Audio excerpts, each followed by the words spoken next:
gun-related shootings since the start of the year. That's what Athens Clarke County police are dealing with. Now, they have arrested 8 suspects, but tell us others remain on the run. This one overnight in Clarke County. The call went out just before 1 a.m. to an area along Mitchell Bridge Road in Athens. It's close to where the Athens perimeter intersects with the Atlanta Highway. And when officers arrived, they found 21-year-old Marquise Jackson shot. He was taken to a hospital where he later died. 3 other people also were hurt, but their injuries were non-life threatening. And dead tonight after a Microphone check 1 2. Microphone check 1 2. If you can hear me in the chat, let me know I'm cool. You know how we do it on these Sundays. Today's really our wake up. Maybe we should call them wake up call Sundays, because we definitely need a wake up call in our culture and community, whatever one you want to choose, because some people believe we no longer have a community. So the question is that when do we get tired of this? shooting that happened last night in Athens. This unfolding just before 5 o'clock Friday evening along Gaines School Road. That's roughly a mile from Cedar Shoals High School. Athens Clarke County Police tells 11 Alive that this started as a fight between 2 teenagers that led them to firing shots at one another. Athens community is rallying around a family after their 3-year-old son was tragically killed when bullets ripped through their home last night. I mean, think about it.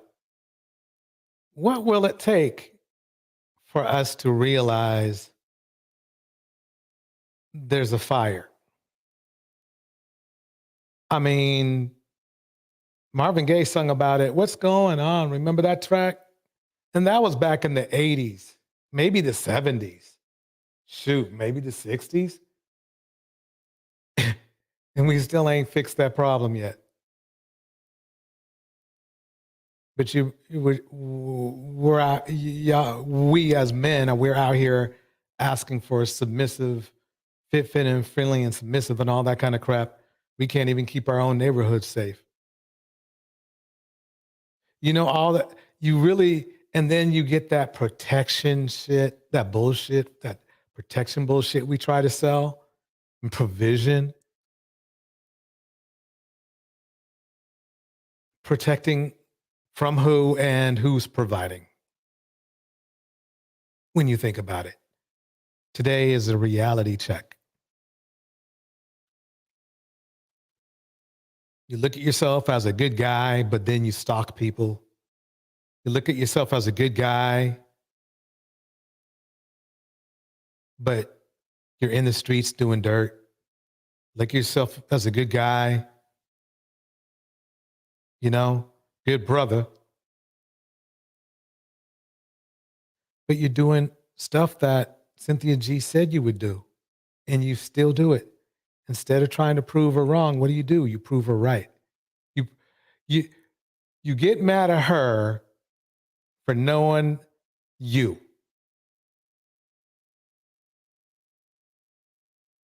The best way to get back at somebody, if you really wanted to, is to prove them wrong. And what do? You prove them right. Shout outs. Quita Ward, Miss RV, K Brown, Conscious Mind Love. Welcome tonight to March Madmen.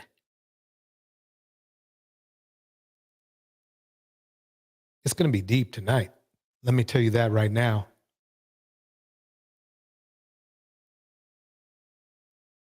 I am going in because I'm tired of all this. Things going on just this year alone in this one neighborhood. Why is it only one camera at the front reading only tag? But one time, bro, I was in the car with my daughter. I had on a bulletproof vest. And I looked at my daughter and she didn't have nothing on. She didn't even have on no bulletproof vest. Like, I almost cried. I had to take my bulletproof vest off and put it on my daughter. Just this past Friday in Athens, Georgia, a 3-year-old lost his life after him and his 9-year-old brother were struck by a hail of gunfire after their house was shot up. Now, of course, I wanted to look into this situation, knowing what I know 9 times out of 10. In a situation like that that house was targeted. So of course, So, where's this protection provision that we advertise? Does anybody want to tell me where it's at? Where is this protection and provision that we advertise?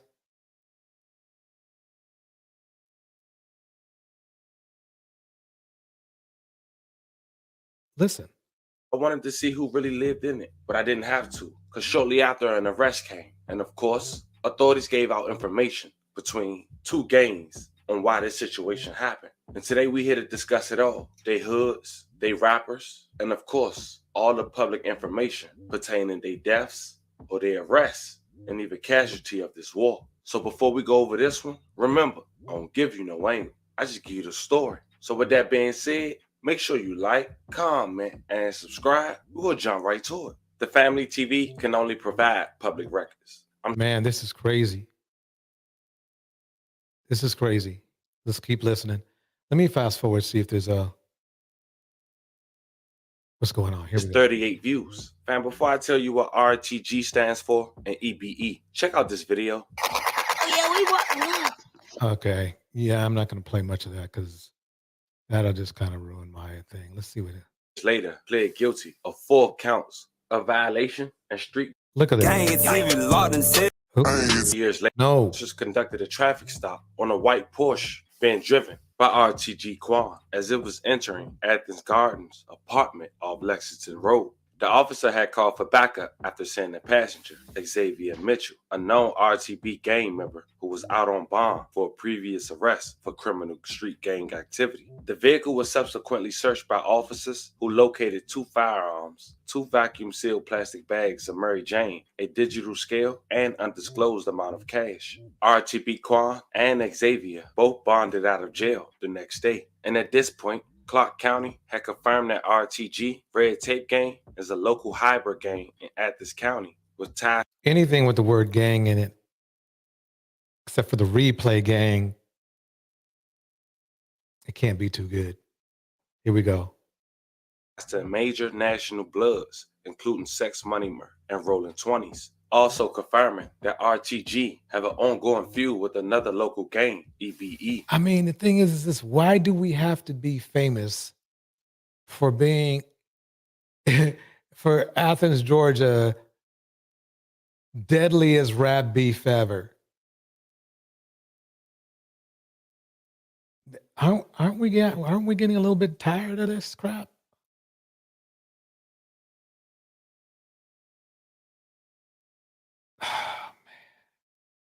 Let me break it down like this. Let's get some let's get some knowledge up in I here. would like to recite a poem that I wrote for my daughter. I'll try not to cry while I'm doing it. It's about how she saved my life. I dedicate it to all the daughters in the room and those that we have lost to violence.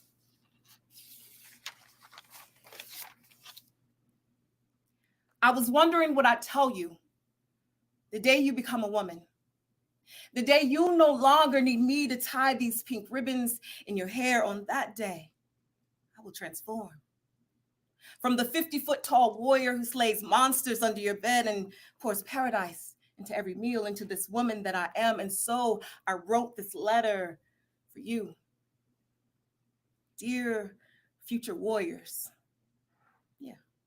God was generous the day he blessed me with you. It took 9 months to perfect bliss, and I know there's so much to learn, but I offer you this. Own your body.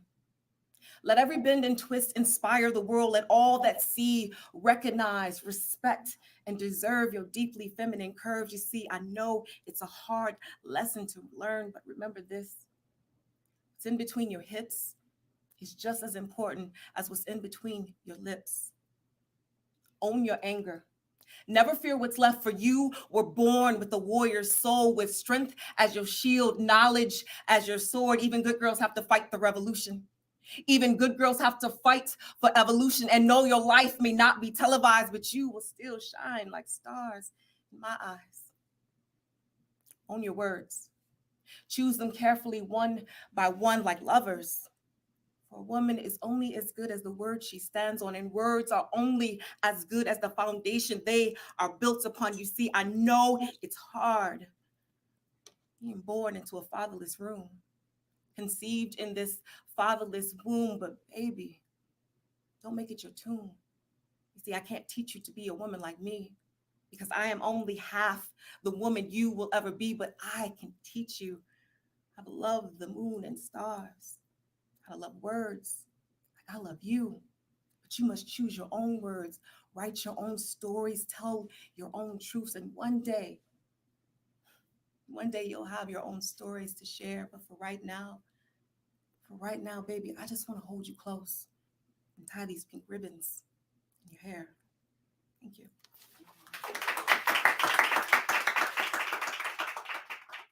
That's from the DTE Foundation. Beautiful voice.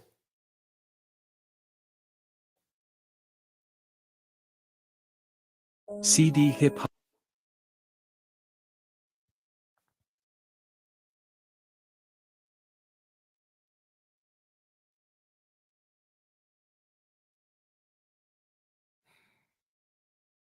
Up nerds, you know the streets talk.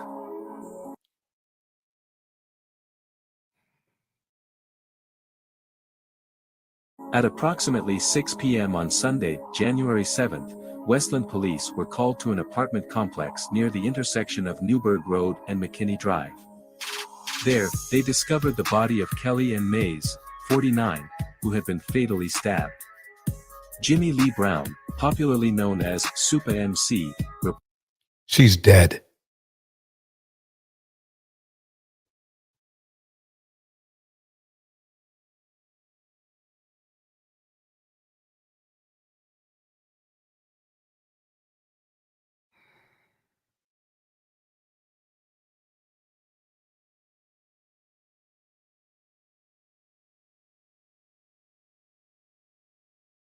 Tonight about an important voice for domestic violence victims that has been silenced. Yeah, Kelly Mays was a well-known survivor of domestic violence who found her voice helping others suffering through abusive relationships at home. Ain't that something?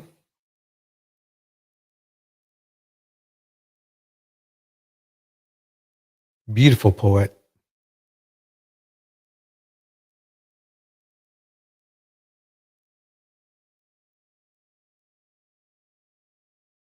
Yeah, dude.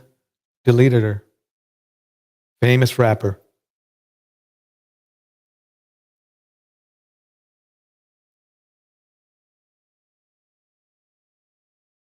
Because he got mad. Talk about domestic violence. Fellas, that's domestic violence is something we don't want to be kings of.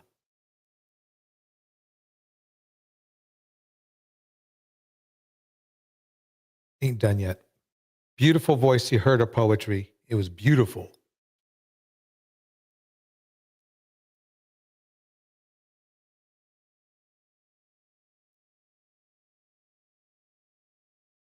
Shout outs. Tanya Sweat in the house. Quita Ward's in the house. Miss RV's in the house. Kay Brown is in the house. Conscious Mind Love is in the house. Here we go.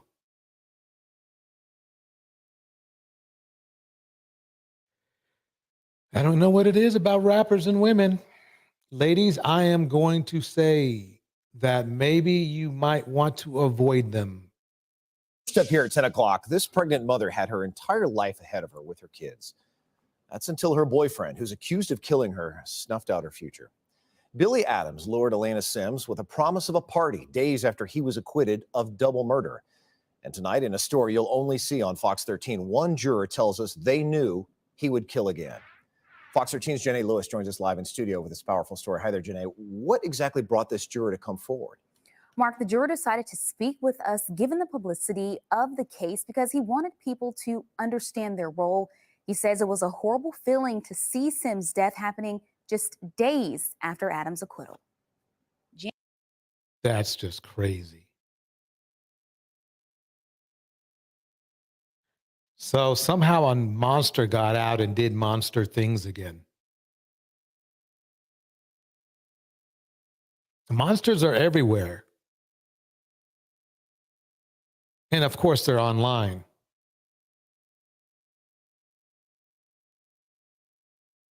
This is just crazy. January 27, 2023, more than 2 years after being charged with the murders of Trayvon Albury and Daniel Thompson. State of Florida versus Billy Adams III. Billy Adams would hear the jury's verdict on murder charges. On count 1, the defendant is not guilty. On count 2, the defendant is not guilty. Visible relief on Adams' face, but now we know the jury wasn't exactly comfortable with its decision. Yeah, not one bit. Not one bit. I mean, the funny thing is this. You would think that if you got off a deletion beef, that you would probably, say, let me straighten up. I dodged a real big bullet here. No, he couldn't even do that. There is something in the water, I think. Something, you remember that Prince track, Something in the Water? Prince, you can tell there must be, but it's not bothering, it's not affecting the women. I want to make clear that no one on the jury actually believed Billy Adams' testimony, but we didn't have to believe his testimony. What we needed to find was proof of guilt beyond a reasonable doubt. And we could not find that. Asking us to conceal his identity for safety, this juror spoke exclusively to Fox 13, calling the deliberations intense and initially divided. I feel strongly because the prosecution left gaping holes in their case, and they did not equip us with what we needed to reach a verdict of premeditated first-degree murder. Adams claimed he was in fear for his life when he fired the fatal shots in a home recording studio. He even took the stand and testified in his own defense. Criminal defense attorneys not involved with this case say these kinds of cases are always tough for prosecutors. Especially in a case like this, where you have a defendant who takes the stand and he tells the story and he looks the jurors in the eyes in a convincing manner, explaining why he felt that it was necessary for him to act in self-defense and kill them before he could be killed. He was not justified in his actions when he shot and killed Trayvon Albury and Daniel Thompson. The juror we spoke with says the state didn't present sufficient evidence to prove otherwise. The prosecution, while it's not required to provide a motive, didn't provide a motive. So we had to say either this young man, for no apparent reason, got up and executed in cold blood these two men who he may have come there with or may not have come there with, or his story. He says instructions were clear. The state must prove premeditated murder beyond a reasonable doubt. So the jury voted to acquit Adams, even though it left at least some of them with an uneasy feeling. To have to free someone when you thoroughly believe he probably was guilty, it's a terrible thing to do. I even said to one of the other jurors, the other jurors stated that he'll be back here. Yeah, and they were right.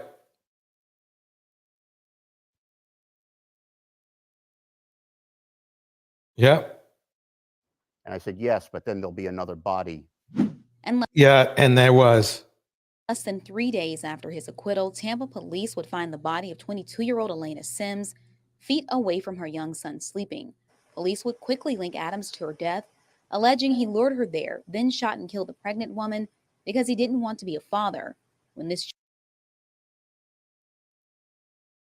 So what was that the guys were saying they were so mad about when Cynthia G said abort black male babies? Remember when she said that?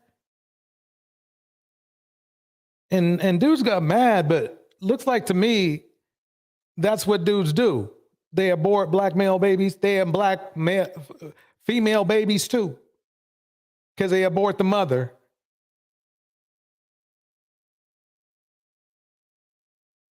What a sick O. What a sick O. I got more. This is cold-blooded. It gets better, but things are bad. Here we go. And when I seen my sister-in-law run out the house, and I heard a pop, and I seen her run out the house, I didn't know what to do.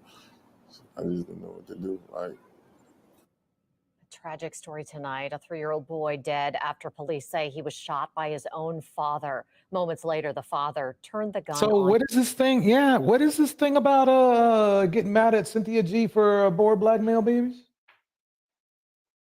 Guess who is number one in aborting them? By lead. Guess who's number one?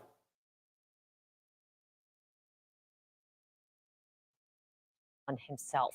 Good evening, and thank you for watching. I'm Katie Moore. And I'm Sharice Gibson. This fatal shooting took place in Kenner, and the family is now even deeper in grief after they recently buried another loved one. Alyssa Curtis joining us now live from Kenner. Alyssa, this is a tragic story that hurts all of our hearts. It is just horrible to hear and to speak about what happened. We're told it's been Welcome to March Madmen. The key word is madmen. If you really want to be a pillar to the community, do everything you can to resolve this issue we have in our community. If you want to brag about protection and provision, be about protection and provision, not only for yourself, but for the community or the culture, if you don't like the word community. It's gotten so bad, we almost want to say the C word to replace the community. It's gotten that bad. Let me keep it going. an extremely tragic month for this family, and it all unfolded last night here at this home behind me. Last night, a domestic argument between Melvin McClinton and the mother of his 3-year-old son turned deadly. His brother spoke to us just a little bit ago, and he says his brother got to a breaking point after his oldest son was shot and killed just a few weeks ago. So he gets to a breaking point and he loses his oldest son. Okay. And that's horrible. But then you delete the remainder of your family? What the F? Mellow, man, that's my baby. Yeah, he joy of the world, beautiful little boy. Thalmus Williams is grieving the life of his 3-year-old nephew after a horrific crime. He ain't deserve what happened. Like, my brother just was going through a lot. According to Kenner police, Williams' brother, Melvin McClinton, shot his 3-year-old son, Carmelo, in the head before turning the gun on himself Wednesday night. Kenner police say McClinton and the mother of the child were arguing. From what the investigation revealed was there was a domestic disturbance over. Oh, does this sound like men with that have impulse control? I mean, why am I getting, you won't believe how much footage of these types of stories are out there. It's sad.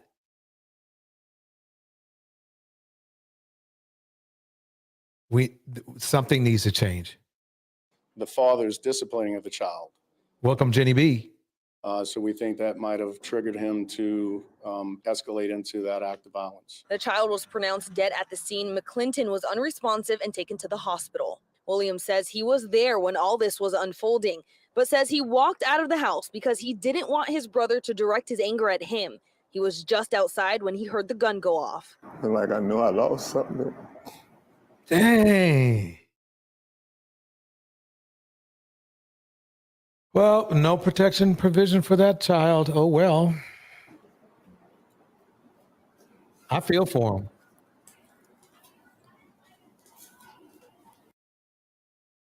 if you think somebody is so angry that they're going to commit damage, by all means, clear the room, preferably with your kids.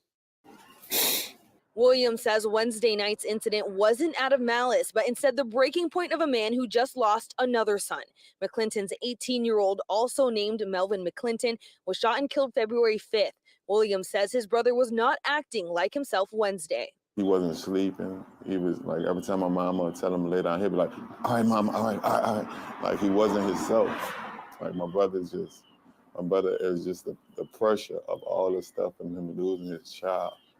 He lost his son and spitting the image up, looked just like him. In the midst of this unimaginable tragedy, he wants everyone to know his brother loved his kids. My brother was sick. My brother was going through something. I am so sorry that happened, sir. But the problem is that there's too many of us sick and there's too many of us going through things and not getting help for it by preference. In fact, sir, I can safely say that, especially with what other channels are expressing, is that we're just fine. We're just fine. Nothing's wrong with us. They're laughing at therapists. They're actually, some of them are actually attacking therapists. The very people we need the most. I'm sorry for your loss. I am sorry for your loss. I'm sorry for your loss, but you know, when it comes to protection, provision, it starts by making sure our loved ones are getting the type of treatment so they are not aborting black male babies with lead. He ain't hurt his child. He didn't want to hurt his child. Well, that's definitely in court. They're going to find that out. Let's keep it going.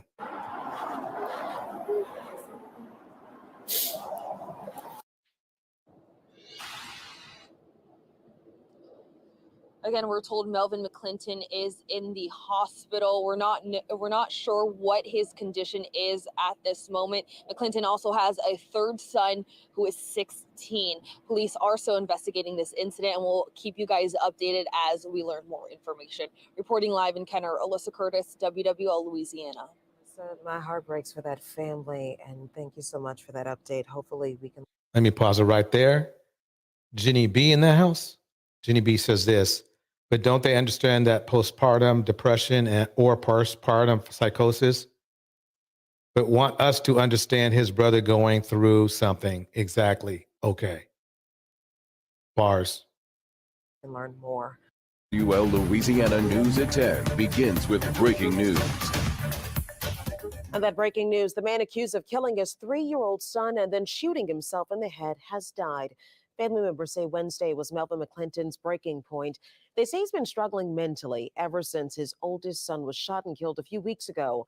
Alyssa Curtis begins our coverage. I mean, I just don't get it. That had to be in him. And I'm telling you why.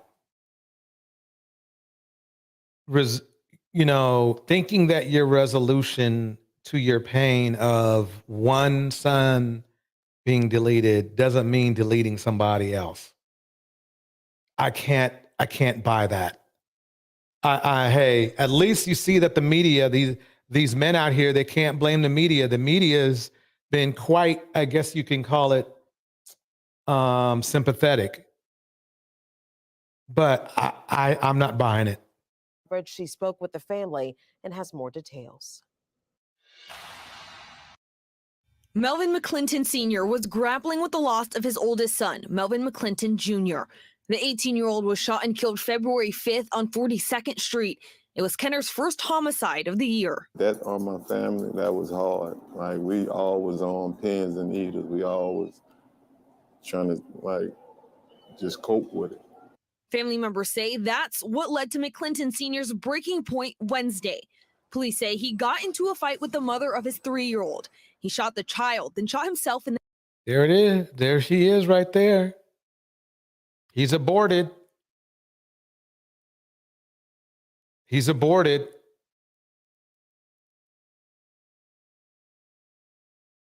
Man. He's aborted.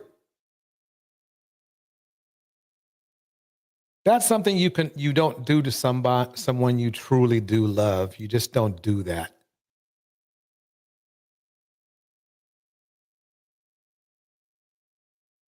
So we definitely got some issues, brothers. We got something to work out. In the head. Friday, Kenner Police Chief Keith Conley told WWL the incident is still under investigation. Interviewing witnesses, the suspect, the father of the baby, still in critical condition in an area hospital. So once, we'll have to see how that fares out as a path as to what we're going to do with him and a warrant. Just a few hours before Wednesday's tragedy, Jerome Crimmins appeared in court for the killing of Melvin McClinton Jr. According to court documents, Crimmins is facing first-degree murder and 2 counts of aggravated assault with a firearm. Deletions of more black male babies. I think, fellas, you should have been listening to Cynthia G a little bit closer. You should have been trying to fix the problem instead of complaining about her. Oh, and let's not forget about the Queen Maker. Y'all talking shit about her. When I come to think about it, anybody who speaks the truth, you guys don't like. Everything is just okay in the hood, right?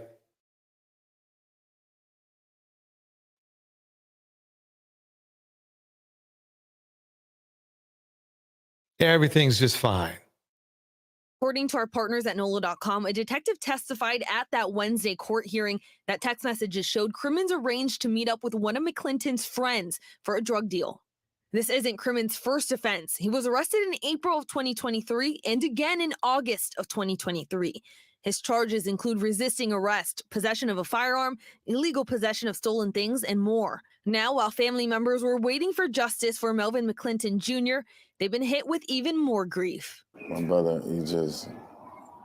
This is basically, you could take this example here and multiply it by thousands. And that's basically the problem we have in our community. The first thing in life, see, you guys are all thinking about what women are supposed to give you or you're trying to get from women. But you never think about the environment. You want to say, oh, I'm a valuable man, I'm a high value man or whatever. Well, what kind of value is this? What kind of value is being from a legacy of this shit? What are you doing to stop this shit?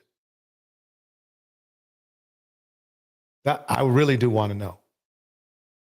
That he went through for as losing a son and trying to hold it together and everything, it was too much for him to bear.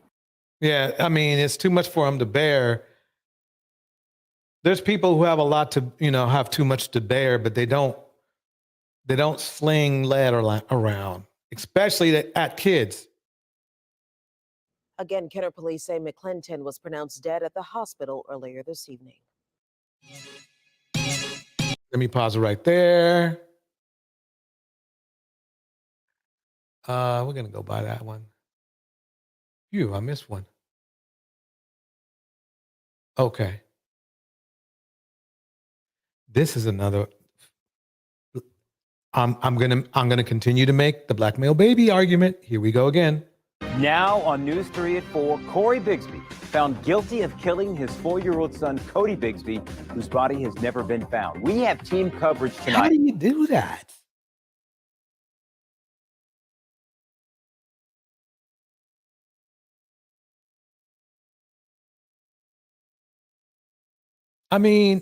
A woman gives you a perfect analogy of exactly what's already going on in the community, and you guys go nuts.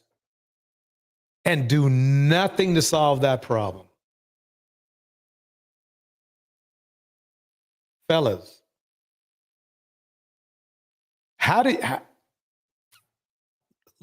From our reporters Ellen Ice and Angela Bohan in Hampton.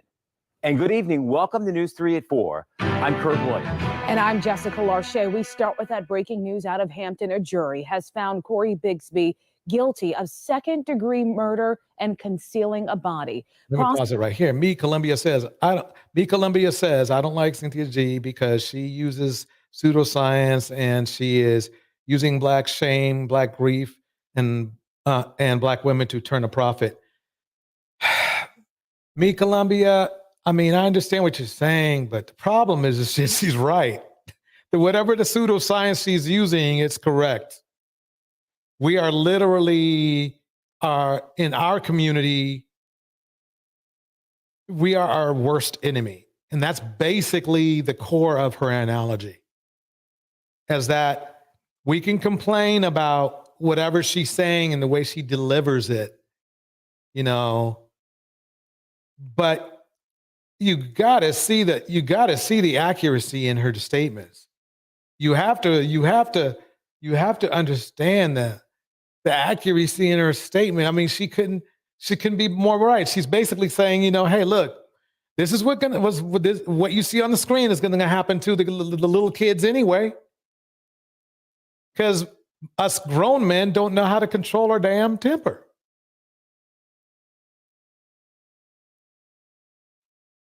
It's crazy. I mean, I understand. I can't say I necessarily agree with your point, but I understand where you're coming from, because a lot of YouTube, or she's not in YouTube anymore, but a lot of YouTube and online people are here for a profit. They are trying to make money off of other people, you know? And so just that's an argument that can be made. It can be made. But the problem is that she's right. She's right. You know, the only problem I got with it is that young ladies don't have to abort black male babies, because we are men. We're doing it. We're doing it. We're doing a better job. And we have no problem with men, right?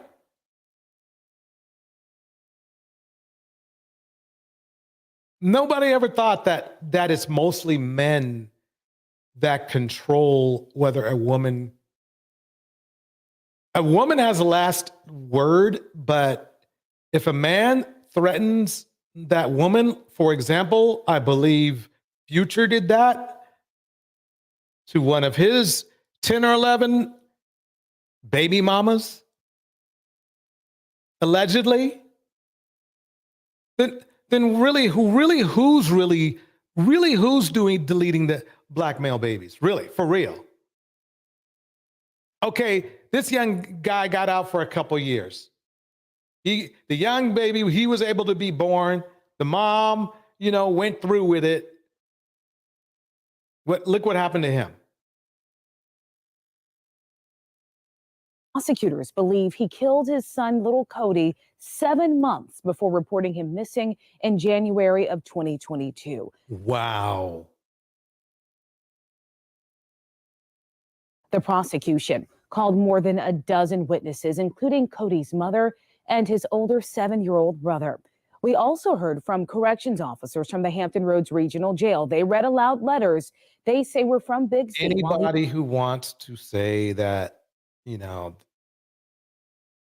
no, let me just calm down. Here we go. Was behind bars.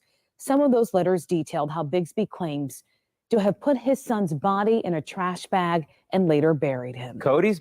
That is mind-blowing. That is mind-blowing. Let me keep this rolling. Here we go.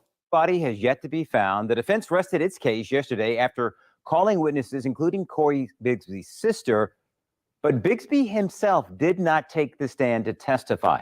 That trial lasted just over a week. We have team coverage this evening from the courtroom covering the case and reaction from multiple sides of this story. We begin with News 3's Angela Bohan, who's been covering the trial from the start. This has been more than 2 years in the making. So, Angela, break down what happened today. Well, Kurt, it was very crowded in the courtroom, shoulder to shoulder. I'd say about 75 people in there, including the jury. And once we knew that verdict was coming back, it was very quiet. You could kind of feel that sense of this is what we've been waiting over 2 years for. It remained quiet even after the guilty verdict was read. Take a look at the video. We're not allowed to record audio, but you can see Corey Bigsby did not have any visible reaction to the guilty verdict. He's been pretty calm throughout the entire 7 days of this trial. He also, damn near my age. My God. opinion, was pretty calm sounding on the 911 call that was played yesterday from when he reported Cody missing in January of 2022. While deliberating, the jury did ask to have another look at the police body camera video from that day when police searched his home. Moments after the verdict, we caught up with lead defense attorney Curtis Brown. He had said in closing that for the Commonwealth, this was about sympathy, not evidence. So I asked him about the letters that Bigsby allegedly wrote, talking about how he buried Cody. You said they didn't present enough evidence. What about the letters? You all presented the case the way that y'all wanted, as if he was guilty already and everything, so y'all should be satisfied. Yeah, we've heard. Okay. Care to answer a question, though? I'd like to hear it. Are you going to appeal? We'll talk about it. We also heard from the Commonwealth's attorney, Anton Bell, who's been pretty silent throughout this process. During this time, Cody's mom was sitting in the room and he praised her for her courage. He also talked about how there still is not closure. We still do not have the body and probably will never have the body. So you can never bring complete healing and closure as a result of that. And I was in the courtroom as the judge and attorneys picked the date of sentencing. Ironically, June 18th, which has a special meaning. Would it not be poetic justice that the day that we chose for the sentencing to be the anniversary, the third anniversary of the day that the defendant was convicted of murdering his 3-year-old child? The prosecutor told us he still plans to file child neglect charges against Bigsby. And Bigsby has been out on bond since last summer, but he was taken back into custody today after the verdict was read. But this has been an emotional, long trial. And I can tell you from sitting in during all of this, I want to tell you 3 memorable moments for me anyway, watching all of this. First, in the house, legs for life, up in the house. Was when his brother testified that he could not wake up his brother. That was definitely an emotional time for those in the court to hear that. Also hearing the corrections officers read those letters that they say Bigsby wrote detailing the death of Cody. And finally, today, in the closing final argument that Anton Bell gave, it was kind of breathtaking, really. He said that Cody's eyes, according to his brother, when he found him, were open, and that the last thing that he must have seen was his father beating him. That was very emotional to hear that, and that is how he ended it with the jury. Kind of sums up the feeling of this trial. Back to you guys. This is how I see it. He beat on the kid. They don't have a body, but they're pretty sure what's up. I wouldn't give him life, but I'd give him, I'd give him 50 years because he ain't got that in him, which is life. And that way everybody's happy, because for beating a child, you could go, you can go to jail, right? For 40 years, 50 years anyway. You could, really. You conceivably could. So since they want to make this sound like everything is You know, like the lawyer is trying to say it's unjust. Go ahead. Hey, look, I'll work with you, bro. I'll work with you, defense attorney. How about this? We'll just give them the maximum for beating the crap out of the children. How about that? We'll work it like that. We'll max it out like that. Dude ain't got that much, time left anyway. Give them 40, 50 years. That's all good. We don't need 100-year, whatever. Just give them we'll split the difference. We'll split the difference. Since, he was smart enough to hide, to literally bag up his own child and put him somewhere where we can't find him. That's okay. Fine. I'll tell you what. I will tell you what. We will split the difference. Instead of having life without parole and all that kind of stuff, how about 50 years without parole? That works for me because that'll probably dude look like he was about, 50. So yeah, he can get out when he's 100. Yeah, that's all good. So yeah, I work with him just so we can look like we're being fair and even,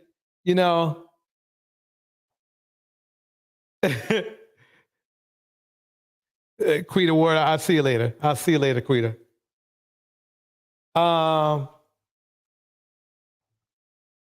So yeah. Yeah, it's all bad. I mean, it's all bad. Miss RV says that's so damn heartless and sad. Yeah, it definitely is. Me Columbia breaks it down like this. It's genocide. We have the same issues look in any Central or South American country, but you will never hear any Latino communities calling for the abortion of our sons or future fathers. Well, no, not Latino.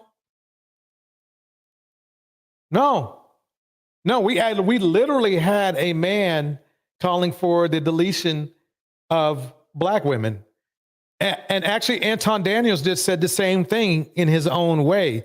He said, this is what Anton Daniels said in one of his videos. He said, we need to throw the women and children out with the bathwater.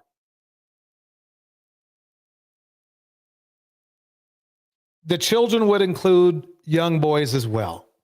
To me, really, that's an equivalent. That's worse than what anything that Cynthia G has ever said. So the women and children out with the bathwater. Where was the outrage from those men in that group about what their buddy said? Let me repeat what he said again, because I don't think it's sinking in. Anton Daniels said, we need, at the end of his rant, let me be accurate. At the end of his rant, he said, let's throw the women and children out with the bathwater.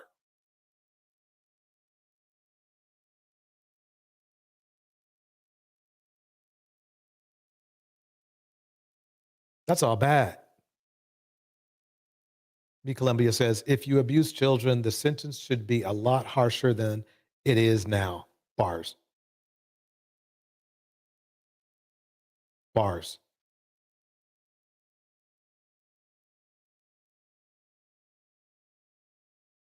Bars.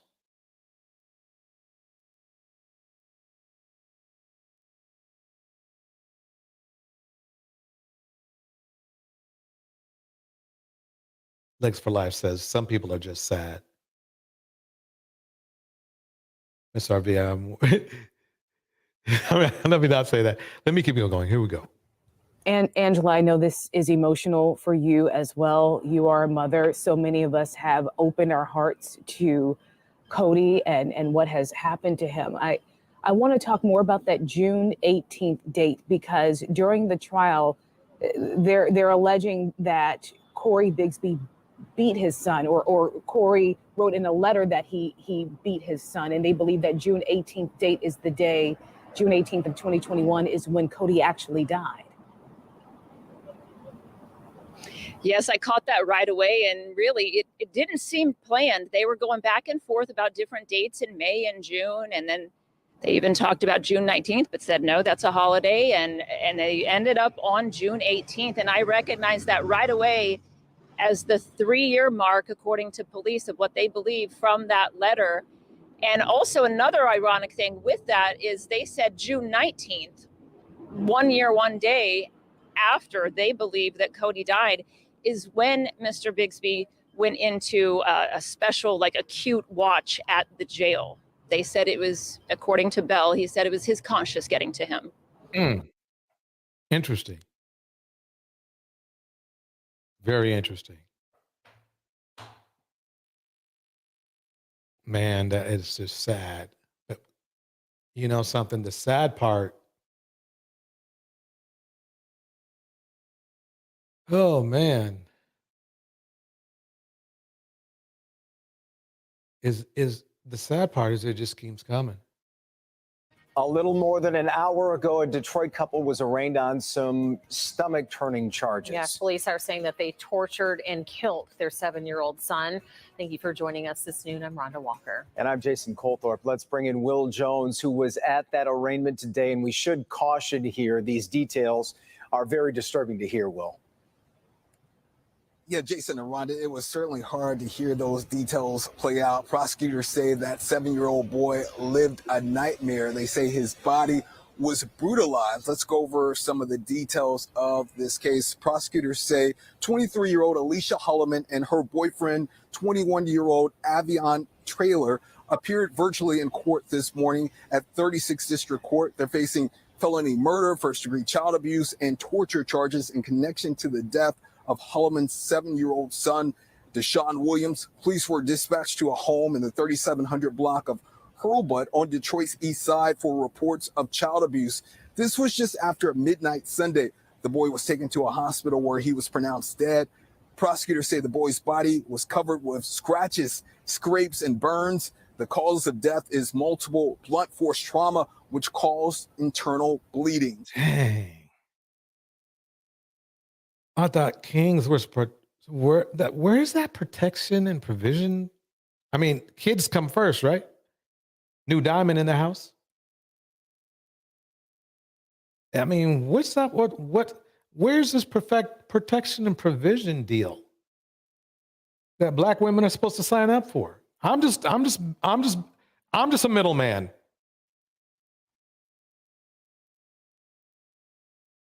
You want black women to be fit, feminine, friendly, submissive.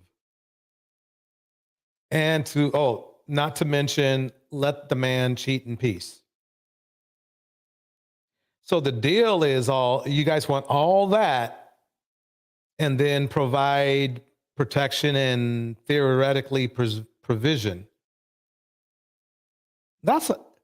As Kevin Samuels would say, that's a bad deal. He said that, but it's really a bad deal for the women. That's a bad deal. And you're looking at the extreme version of this right now. Yes, we can blame the young lady, the couple, the young lady. We got to blame her too. You know, we got to throw that accountability thing around. But I thought he was supposed to be the leader by default, right? I thought that there's supposed to be a man in the house made things better, not badder. So my question is, when you guys going to check your friends out there? Oh, those aren't my friends.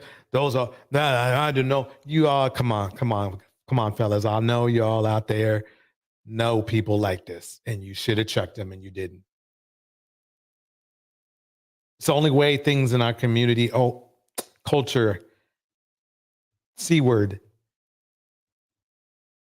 community. I'm sorry, I said a bad word again. C word. This is why everything in this C word is so bad right now for us. Because one reason, one primary reason, we don't check. We don't. Other cultures, they check their men. They actually do. They check their men. They do. Sometimes they don't. But they check their people more than we check ours, that's for sure. Let me keep it going. He has bruises and marks in the shape of something semicircular. He has an anal tear and burn marks that were made post-mortem, meaning after he died. What? That's creepy. Yeah. Yes. There are just simply no words to describe how absolutely brutalized Deshaun was. Based on the facts and the evidence that we have, The judge said both defendants are a danger to the community. They were given no bond. They're due back in court next month. Again, it was simply heartbreaking to hear these details in court. Investigators have not said a motive at this point. We're live downtown. Will Jones, Local 4. HT Baldwin, you could not be any more correct. It is sick. It's sad. It is sad. Man, here we go. Just awful. All right, well, we appreciate it. Police records describe how an argument between two men led to one shooting the other in a popular entertainment district of Fort Worth. Fox 4's Dion Anglin has the update on this murder investigation. Dion. Hi there, Clarice. Well, details from the weekend fatal shooting outline a dispute over a relationship. It also tells the story of how the violence played out with people recording it on their cell phones. 5 shots were fired from a 9mm gun, killing 29-year-old Bryson Rogers. The violence stemming from a heated argument that played out Saturday night on busy Crockett Street in the West 7th Street Entertainment District. All while several people recorded the mayhem with their cell phones. The details in the murder warrant affidavit. This is just horrible. I mean, we can't. I thought we liked each other. What happened? I thought we was cool with each other. How are we doing all this? Man. Or 29-year-old Carla. I mean, come on. When do we realize that we have to get some therapists in the mix? You know what I mean? Me Columbia says Texas is a no-go for me. I mean, come on, man. Yeah, everybody. Oh, great. Please like, subscribe, share. Very important. Helps us out. Only costs free $99. That's FREE.99. All you got to just hit that and thumbs up, and we're cool. Be appreciated. And don't forget, if you get emotional after this, we have the comment section. It's there for you. We're here for you. Here we go. Palmer Jr. outlined a dispute over a relationship.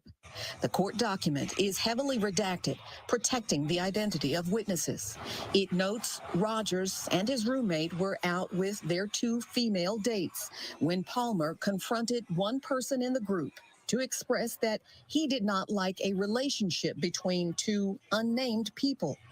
During the back and forth, Bryson made a movement like he was slapping someone, which made Karlov yell, "Come slap me." It goes on to say Karlov Palmer crossed the street and approached the group again. Bryson finally slipped off his slides, handed his phone to someone as if to agree to fight Karlov. As Bryson handed the person his phone, Karlov shot at Bryson approximately 5 times. One brief argument.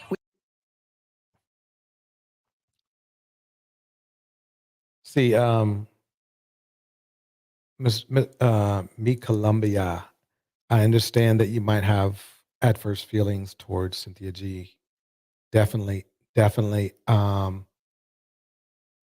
something that, a person has a right to say, but she did say, at least here in the United States, we don't have any impulse control. And right now, I imagine she's shrugging her shoulders, saying, "Told you so. Told you." We need to focus. Hey, if you want to make Cynthia G irrelevant, stop proving her right.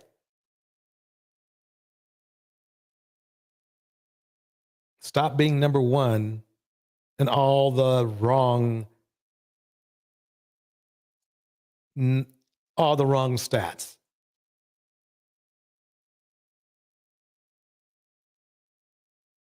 But you know something? That would take 10 years to happen. So sorry, fellas. She's good for another 10 years.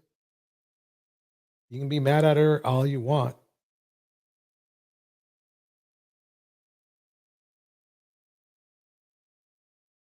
Well said, H.T. Baldwin. He says, I hate the BS manosphere narrative that black men check each other. Very few actually do that. Bars. I've never seen it. If anything, they check each other for you being a simp or something.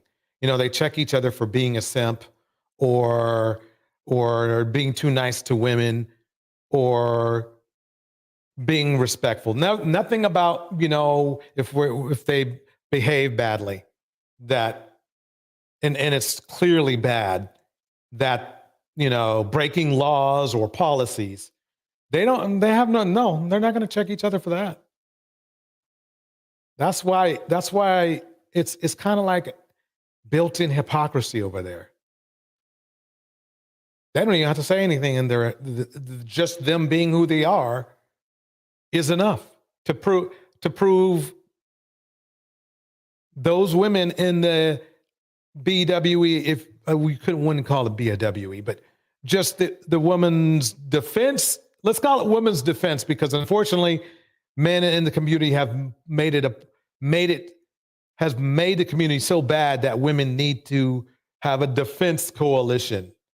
Because the men ain't gonna. Y'all already said over there in the red pill. You already said there over there that you don't protect women. So women got to go get protected by somebody else. And if it ain't black men, then guess what? Then you're wondering why there's going to be, you know, some people who are going to be sold on divesting. And it's logic. It's logic. Why would you? And I'm mad because you guys are ruining my value along with your value. Because think about it. You're bragging about saying you're not going to give something that all the other cultures are willing to give to women, even the ones they don't know. Fine. I mean, not fine for me, because you're ruining my reputation along with yours. But fine. So if that's where the divesting, and I know it's a bad word. I know it's such a bad word. It's a bad word. It is. But I know where that argument comes up. And I know it sounds really weird coming from a black man, but you got to understand the logic. Let's put it in some kind of a analogy that all of us can understand, right? We go out and buy a car, right? We go out and we're going to buy a car, and we go to a dealership, right? That says that, let's say the dealership says that black people can't get the full package at the same discount that other people can get it for, right? But another dealership says that you can get the same package and you can get it at the same price, but all the same benefits. But the one dealership that says that you can't have that deal is black, and the one dealership, ironically, just say so, and the one that says you can have that deal happens to be some other race of people. Where are you going to go? You're going to go where you can get the best deal. Because the deal has been you are literally saying you get no air conditioning. We know the other cultures will give you air conditioning, ladies, but we're not going to give you air conditioning, but you can get air conditioning over here. $2,000, $3,000 option if we're talking car dealerships. So black women can get protection from other cultures, but in our cultures, according to a certain group of men, I'm not going to call them out, but they like pills that turn red. That's a no-no. So as a logical thinking black woman, where are you going to go? I mean, let's say there's some black women, I know chocolate is just your thing. And you'll take the car with no air conditioning in it. Fine.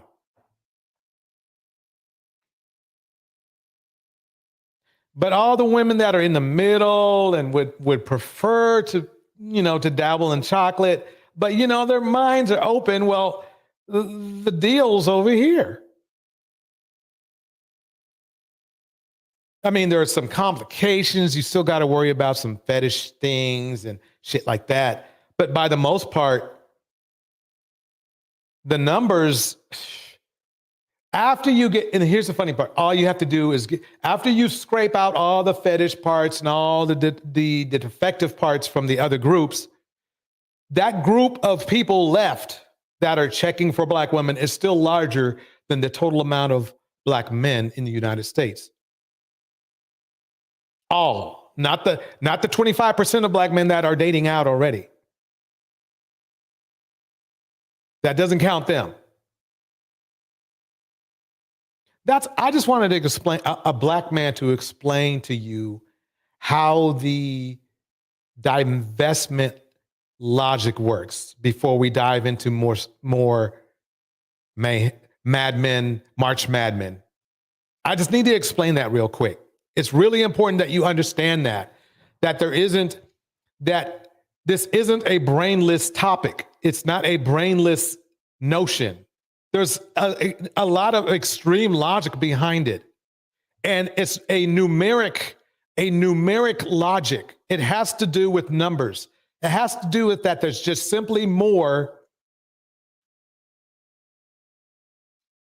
targets for black women outside of the community than there are in the community.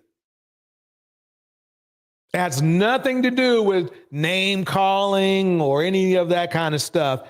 It's just the way it is.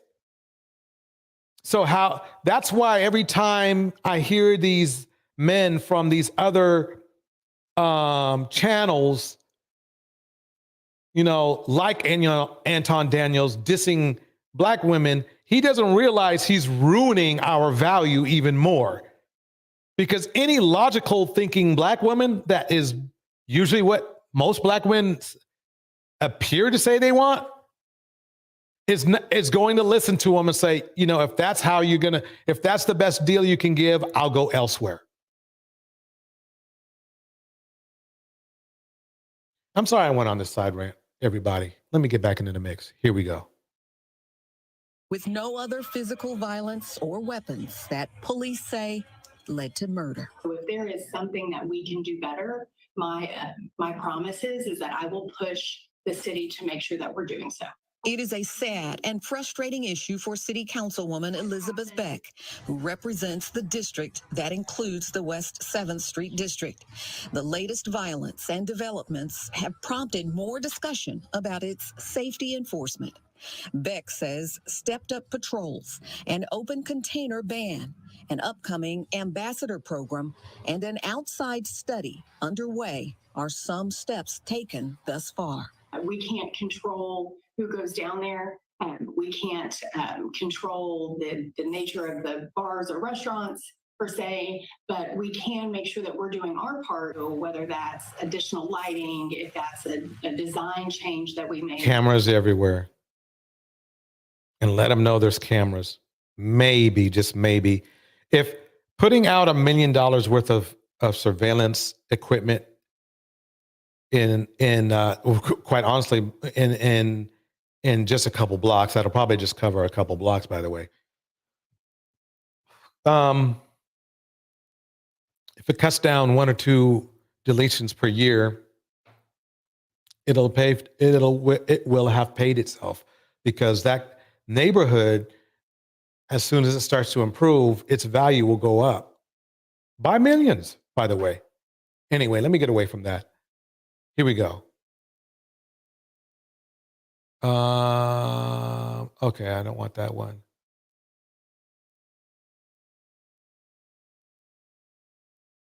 Listen to this. A Dallas man is charged with murder after police say he stole a car with a woman in the back Dang, seat. look, I'm not trying to get on Texas. I don't know what's going on. For some reason, When he wrecked, she was killed. Good evening, I'm Steve Eager. The victim was a backseat passenger in the car when it was stolen from a Dallas store. It's seen on surveillance video. Oh my The car was going at a God. very high rate of speed right before the crash. Fox 4's Alex Boyer with more on what happened. Alex. Hey, Steve, and according to an arrest warrant affidavit, Darian Thomas said he was inside of a gas station when he noticed a car pull up and 2 people got out and walked inside of the gas station. So he told police that he walked outside to see if the car was still running. It was, and that's when investigators say he stole the car, driving off, then realizing that a woman was inside the back seat. A minute later, that woman was dead. Pieces of debris lying in the road marked the spot where a deadly car crash came to an end early Sunday morning in southeast Dallas. We came out here to see, but we saw the car out there. It was pretty mangled, and there was a good amount of cop car presence out here. Mireya Diaz lives nearby, right where Murdoch Road makes a sharp curve turning into Dowdy Ferry Road. According to Dallas police, a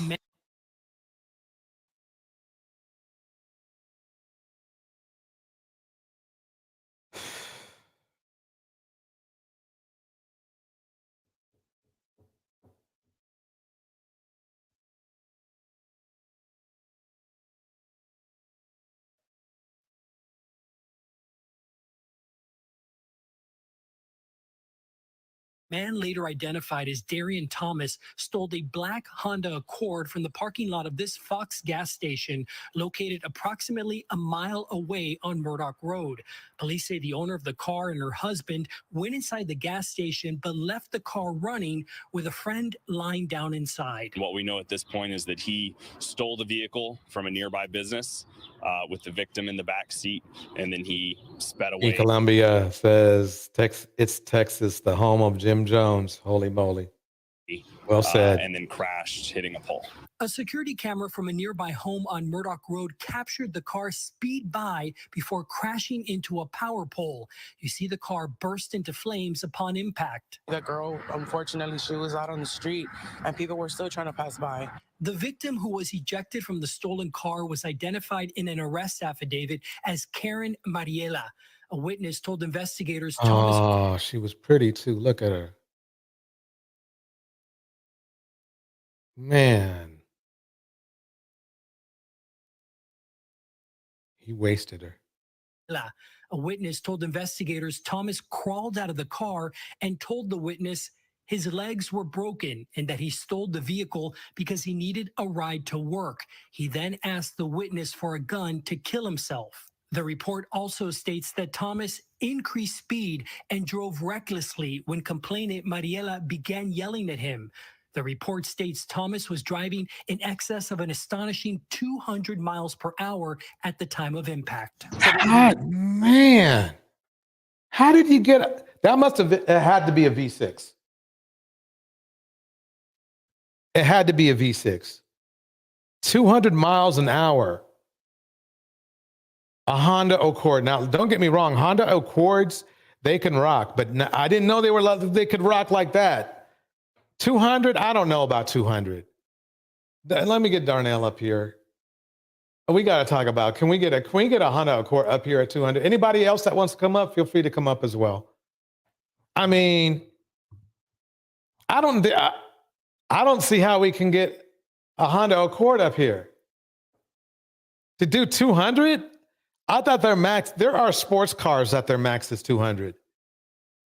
Now I could see that maybe on, he must have been, well, no, you can do that. I mean, you can get it up there, but you need a long strip of road for that. You need momentum to help you.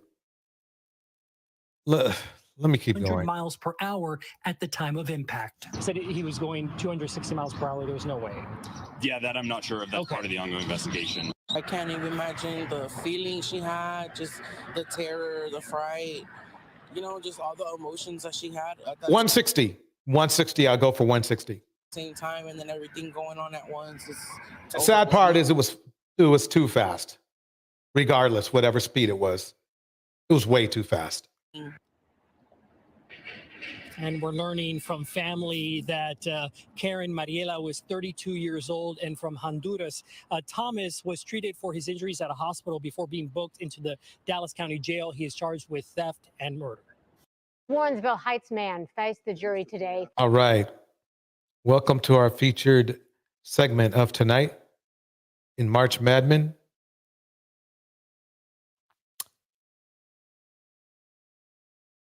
Terrell Edwards.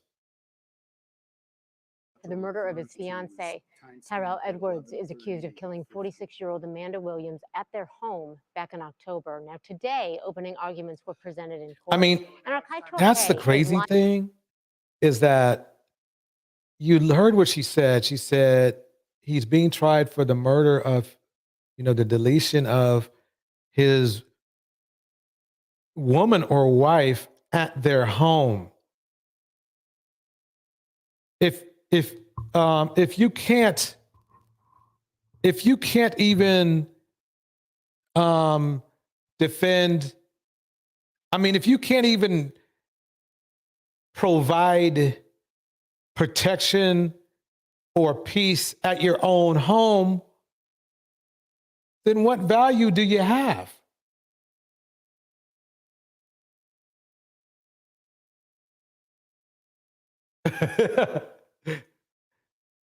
Okay, so Darnell says that it's possible if I remove the governor off the vehicles.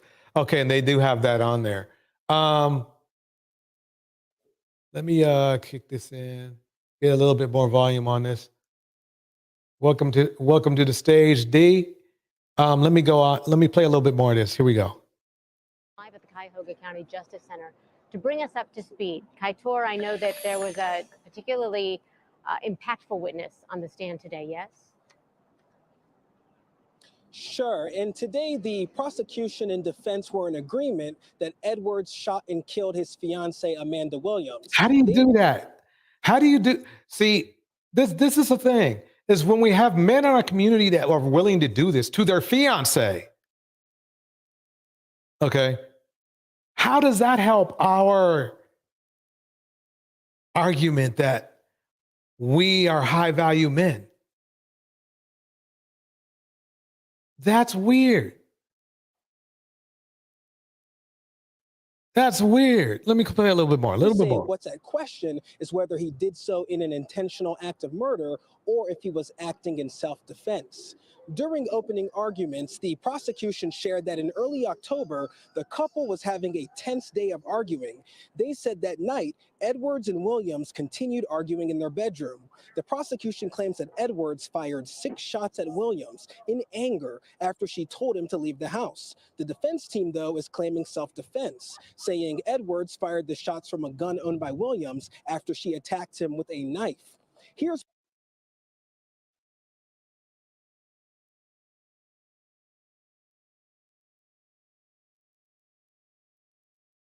He has deletion in his eyes. I know he did it.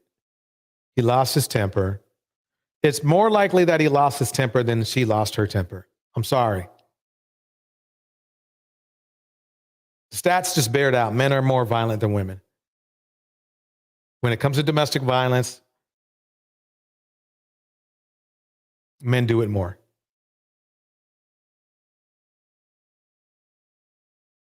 Darnell, did you want to debate me on that? How you doing tonight? Oh, I'm doing all right, DJ Torch. How about yourself? Doing good, doing good. Well, I mean, there's two forms of domestic violence. You have verbal, and then you have physical. So when you Physical. say men, Physical. so yeah, physical, yes. You know, I do believe men do physical domestic violence more than women do. You know, it's not to say that women don't commit domestic violence, but the truth is they don't go to jail for, you know, when they commit. It's very rare for them to go to jail for them when they commit physical domestic Right. violence. I think one of the major variables is that men are just much stronger than women generally. So they're probably going to do more damage to women, which is obviously visible, than women would do to men. Mm-hmm. But at the same time, in society, a man's supposed to be a man and a woman is supposed to be a woman. So basically, when you add 2 and then you subtract 3, basically it's hard to really say that women are.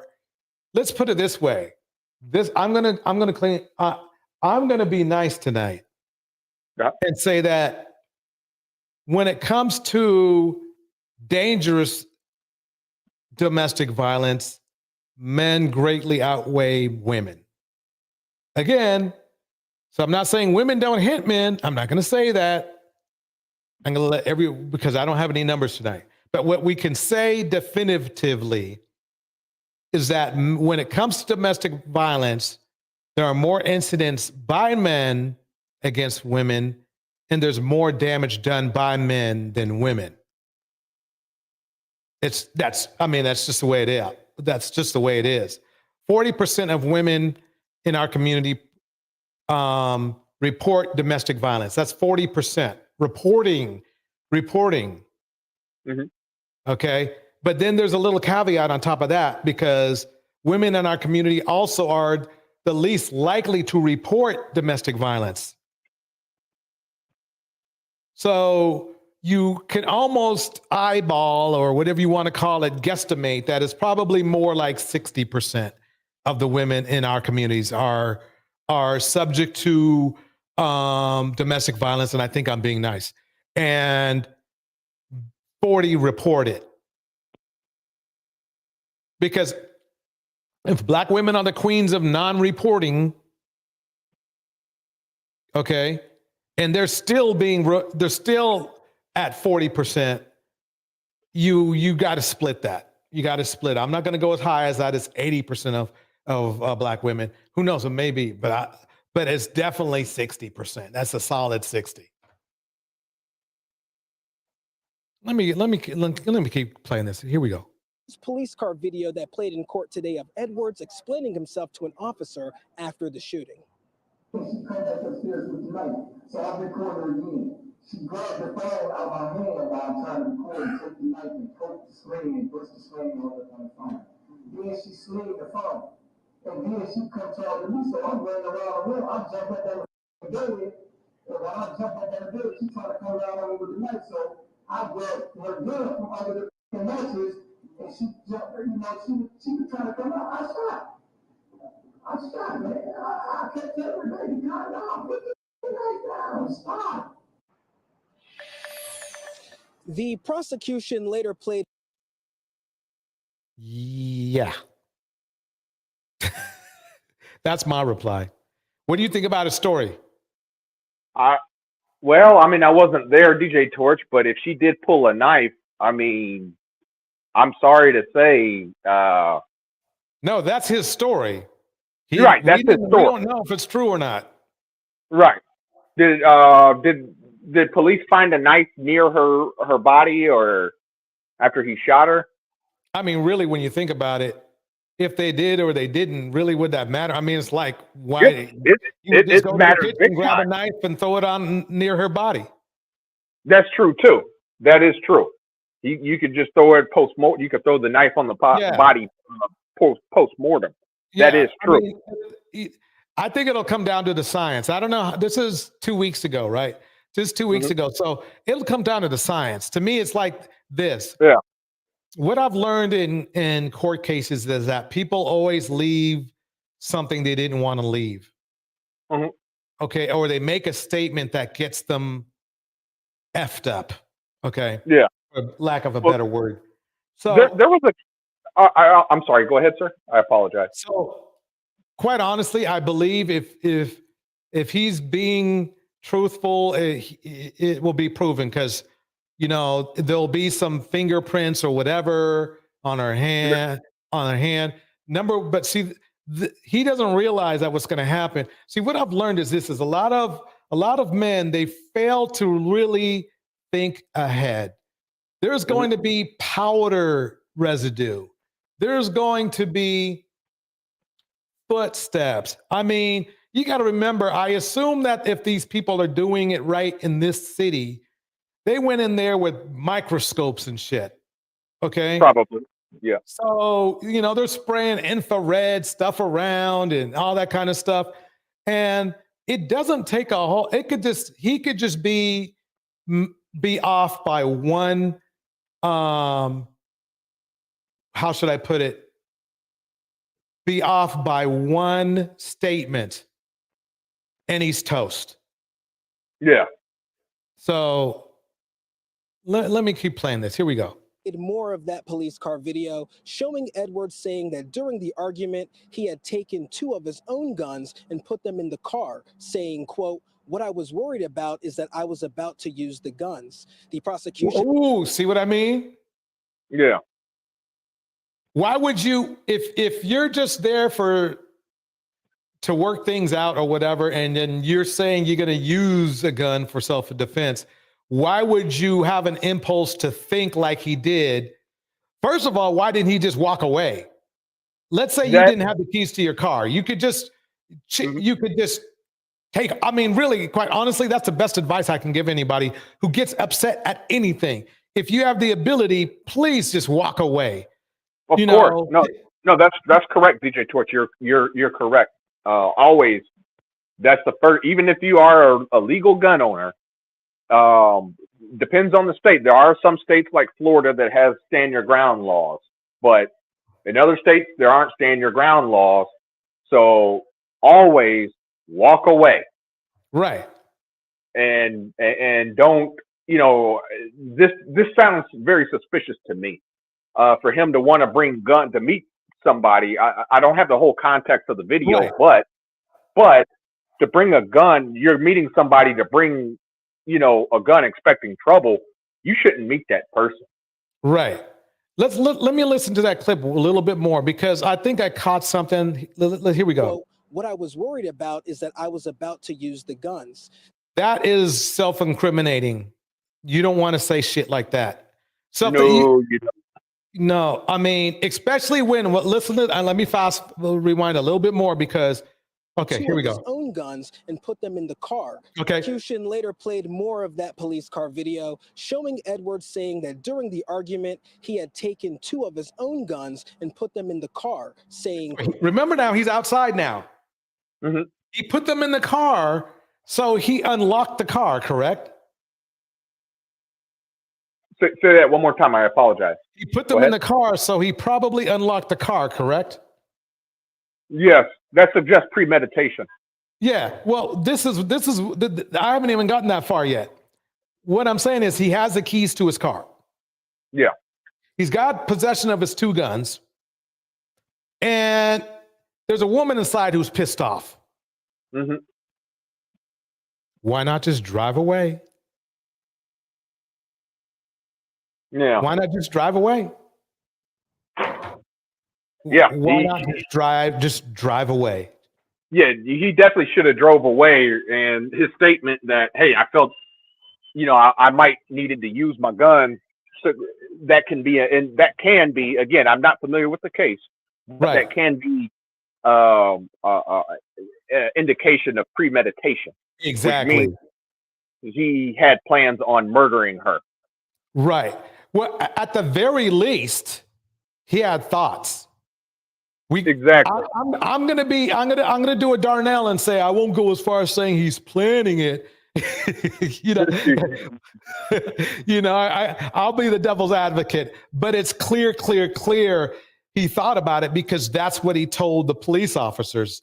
In its most simplest form, he told the police officers he actually thought about using a gun. And what do you use a gun for? Not for warning shots. No. You know what I mean? So No.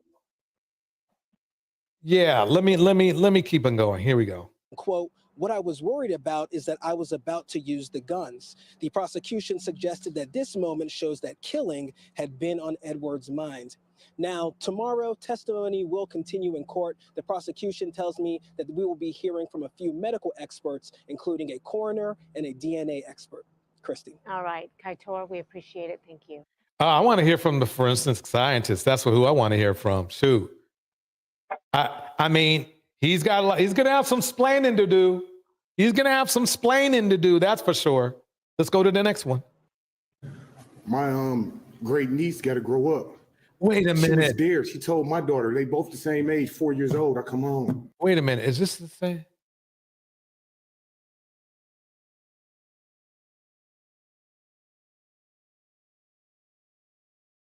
Okay. Is this the real? Let me see. My great niece got to grow up. She was there. She told my daughter, they both the same age, 4 years old. Wait. Let me see if I can get some more volume on this.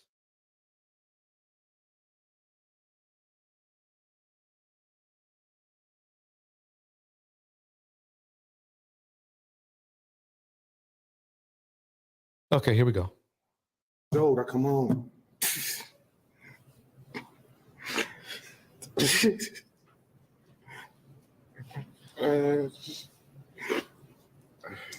My daughter said, damn.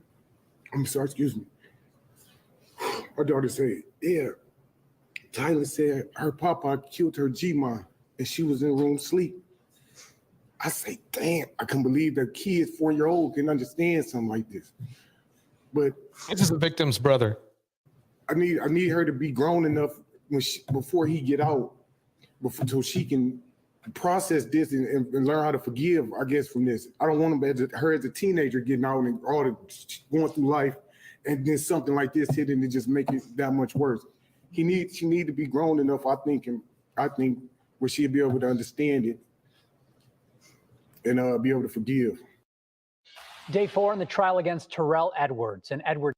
We're going to keep it going. Himself took the stand today, arguing he shot his fiancée Amanda Williams in self-defense. Edwards said they started dating in 2017. He moved in 2019, got engaged in 2022. He moved in. That's already a red flag for me. He moved in 2019. Ladies, it's a light bill guy. And then in October last year, they got into an argument over responding to texts. Edwards said she canceled his phone line. The argument escalated when they both got home that night. Edwards said she asked him. She canceled his phone line, which means that she had to sign up for. He either didn't have enough money or enough credit to get a phone line. I mean, nobody buys a phone line for somebody. They just don't do that unless that person has a financial issue or they're literally family members. But it's usually the man who does all the buying, not the woman. Leave and started throwing his clothes out. He testified Amanda told him if he was going to stay. So she asked him to leave and started throwing his clothes out. Okay. That night he's going. Wait, wait a minute.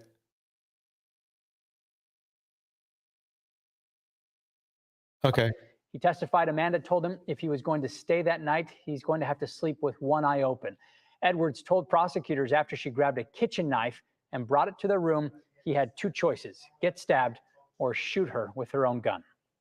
You just said you were de-escalating by telling her to chill out. Why didn't you de-escalate further by saying, I've got your gun, please stop? Like I said, I didn't want to shoot her. If he didn't want to shoot her, he wouldn't have shot her. Unless she's some kind of like, remember when I had that feminization video about the dude who hit the woman with what I guess we concluded was a water bottle or everything.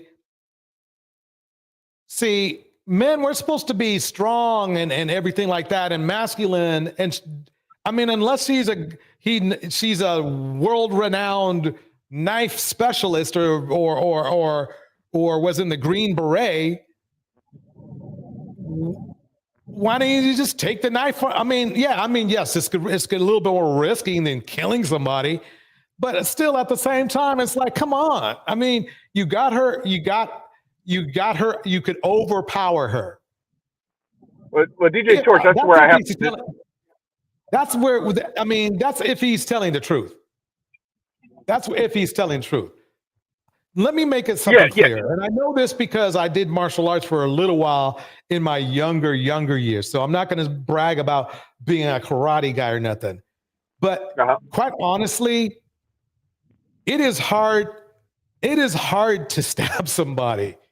It's a lot harder than shooting somebody. It just is. Okay? There are so many, it is just hard. Okay?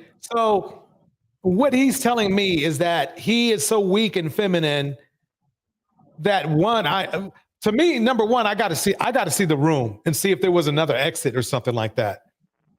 But I'm just not, I don't know. Maybe what I'm saying in so many words is I'm not buying it. I'm just not buying it.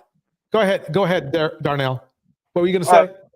The only thing I was going to say, DJ Torch, where I was going to disagree with you on is the fact that anytime that, like I said, anybody with a knife, that is a weapon. And, if you're coming at somebody with a knife, like you can't say, well, you're a man and this is a woman. No, that woman is just a vet. In fact, there was actually a case where a 12-year-old, it was a 12-year-old black girl charged a police officer with a knife, and the police officer shot her. Now, he was not charged. The police officer wasn't charged, but, he did receive a lot of public backlash. But the truth is, and even I was on the side of that police officer, because he was a white man, and, they said, well, you're a trained police officer. She's a 12-year-old girl with a knife. Exactly. I was about to say that. But the thing is that luckily for him, he had body cam footage that showed her charging him with a knife.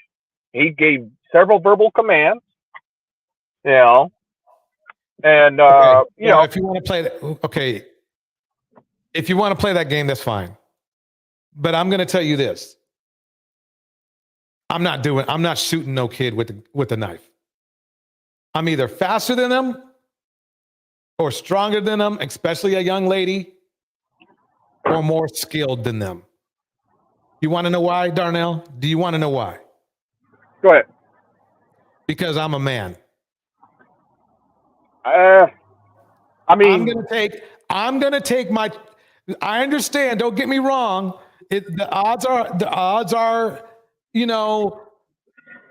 better if I just stay away and blast away, right? But I'm not doing that. Just because somebody's angry enough. I mean, the bottom line is this: is that no, I'm just not doing it. You can do it your way. I'm going to do it my way. I'm not saying that you're wrong. I'm not saying that I look down at that at all. But I know one thing: you're gonna have to wave something more than a knife at me. I'm not saying I'm karate pal or anything like that. But I'm just sorry. If I can either outpower you, establish distance, evade or whatever, I'm not. I'm out. I'm not going to sit there and take a life just because maybe I might get stabbed. Yeah. Well, DJ Torch, you're in your 60s, correct? Yeah. And that's on top of that, I'm in my 60s.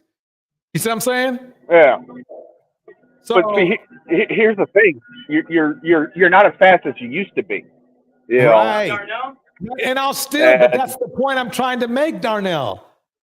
That's the point I'm trying to make. Even now, I would do that. Mm-hmm. Okay. And so it's weird because you're way more trained than me in that. Okay. We won't go into it deep because we'll be here all night, but you're way more trained in that. And I'm sorry. Call me. You can say that. Call me. I don't know. Whatever you want to do. Old fashioned. Whatever.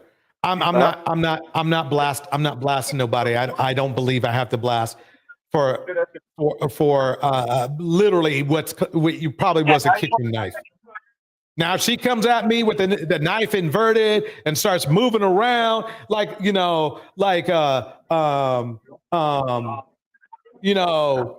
or something, okay, maybe. You see what I'm saying? Yeah. I'm sorry. I'm just not into that. Oh, she like that dude who was saying that the woman was kicking him in the car and then uses that excuse to hit her with a bottle. I'm not built like that. I'm just not going to do that. And that's feminine behavior to me. Hey, look, I understand if he is right, if he is telling the truth, then he made a guarantee that he was not going to die that day. And I understand that. I understand him saying that. I find it disgusting. I don't know if I believe the story, but at the end of the day, I respect that. But I ain't gonna do that shit. You need more than a knife. You need to be trained too. I'm slow. I mean, I'm not as fast as I used to be, but I can get my forearms up. I'll take a couple there and see where I'm at after that. Yeah, I mean, you are correct that you are correct that yes, I am trained, but I'll be honest with you, DJ Torch. I mean, I got stabbed. As trained as I was, I got caught slipping. It wasn't by a woman; it was by a man. But still, I still got stabbed. I got a scar on my right forearm. A scar where? On my right forearm. Yep, that's where you stop them. Well, okay, I mean, okay. Well, so let me ask you this: since we're on this, they were going for my gut. They were going for my gut, and I used my arm to block. Right. So, what happened after that? I just kept backing up. This is when I was pickpocketed. Okay. I fought to get my wallet back, and okay. And okay, did he stab you again? They tried. I just evaded. Wait, Darnell. Did he stab you again? No, but they tried. Like they were slashing. So we're getting somewhere here. What did the guy? How tall was the guy? How big was the guy? He wasn't very tall. Wasn't very big. I was taller than him, as a matter of fact. But it was a group of men. But it was only one that attacked me. The others were just standing around. Okay. So, and you survived? Yes. But I took I have a 6-inch scar on my right forearm. So let me ask you this.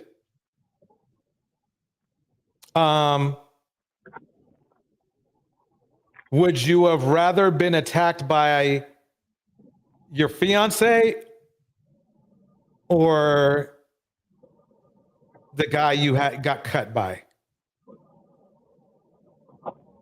I'd rather not be attacked by anybody, especially with a knife, especially being stabbed. You see where I'm going, right? I mean, your odds are probably better with okay, let me be blunt. Your odds are probably better with a woman than a man, correct? It's possible, yes. But I mean, women can. Okay. Wait, give me a second. I'm cooking. Go ahead. Okay. Usually when a man has a knife, he knows how to use that knife, because why would he have a knife? And we're not talking about a kitchen knife, because I assume this was just out in the streets, right? Yes. I was leaving a bar late at night. Leaving a bar. Men, they practice how to use knives. And your training, I assume, helped you not get fatally stabbed, correct? Yes. Okay. Okay, good. Okay. I think it's clear to say that woman that this guy shot 6 times probably wasn't militarily trained. Is that correct? Probably not. Okay. She was probably less trained than the guy you were fighting against, correct? I have no idea what his training was. He was just a pickpocket. Okay. So let me ask you this. Okay. Did you try to go after the guy? Did you want to go find your gun and go shoot him? Well, I didn't have a gun. This happened overseas, so I didn't have a firearm on me. I just confronted him to get my wallet back. I realized my wallet was missing. Right. Okay. And so that's when I confronted him. Basically, though, so you didn't go as far as, as you didn't. If you could get a gun, would you have gotten a gun and shot him?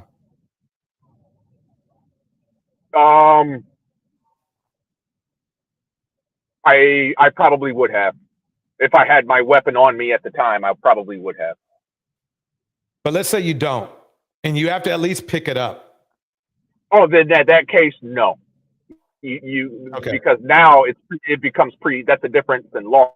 It becomes premeditated. There's a difference between I'm already armed and I have a pistol, I have a firearm on me, and I see a knife and then I pull it on you, I see a knife and I pull my weapon on you and I tell you to drop it. Right. So welcome, Why is Seeking Knowledge in the house? New Diamonds in the house. Me Columbia's in the house. But if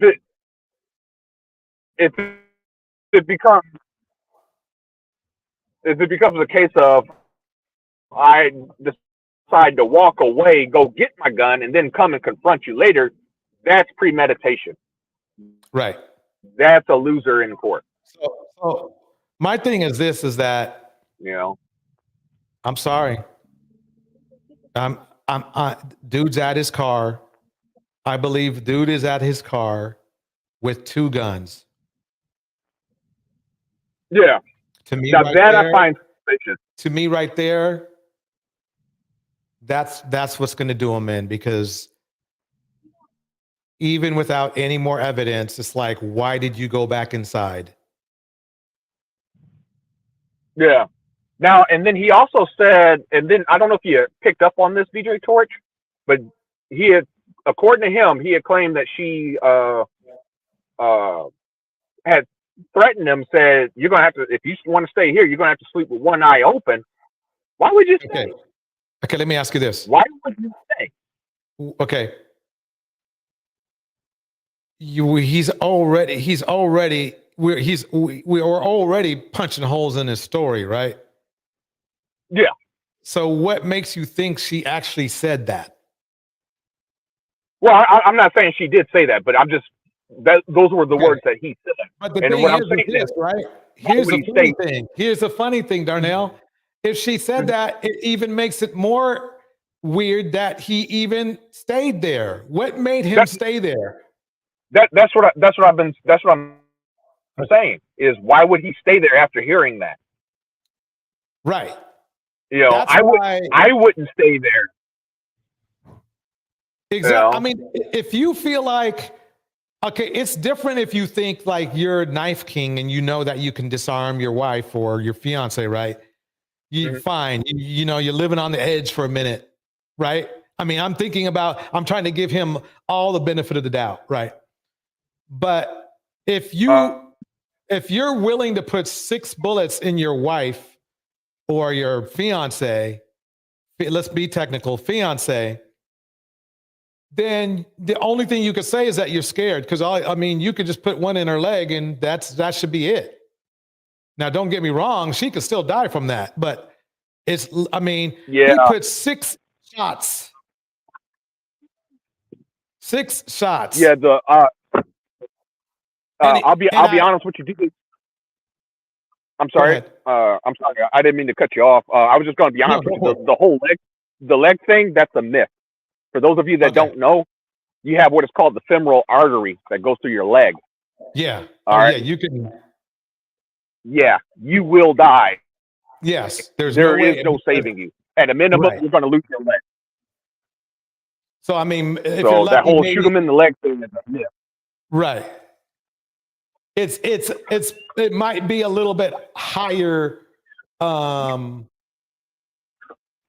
I mean, it's obviously higher odds of survival than getting shot in your head or your chest, but it's just not good. So yeah.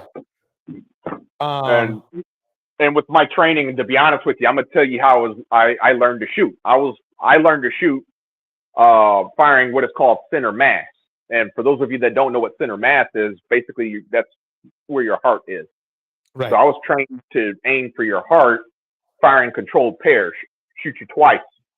So let me ask you this: if you know your wife is going into a crazy stupor or something, like, come on, fiance is going in a crazy stupor or something like that, she's coming at you with a knife. Are you going to shoot her 3 times center mass? Ooh, man, you got me on the spot on that one, DJ Torch.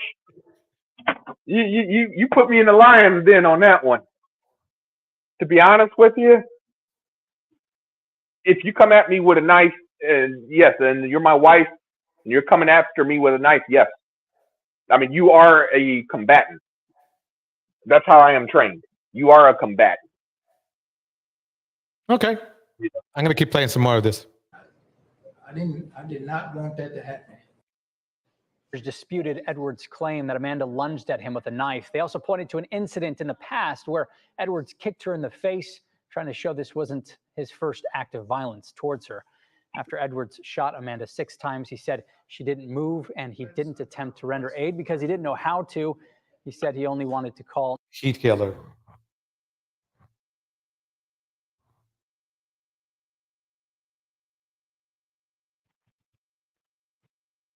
I mean, at least try. Shit, at least get one of the holes. You know what I mean? Yeah. I'm sorry. It's going worse for him. Yeah, I got to be honest with you. There's definitely holes. I don't know the case very well, but there's definitely holes in this story. This doesn't sound, something sounds fishy. Right. Something just does. Which he did. And prosecutors, they pushed back, pointing out that he didn't even allow her own daughter to see her.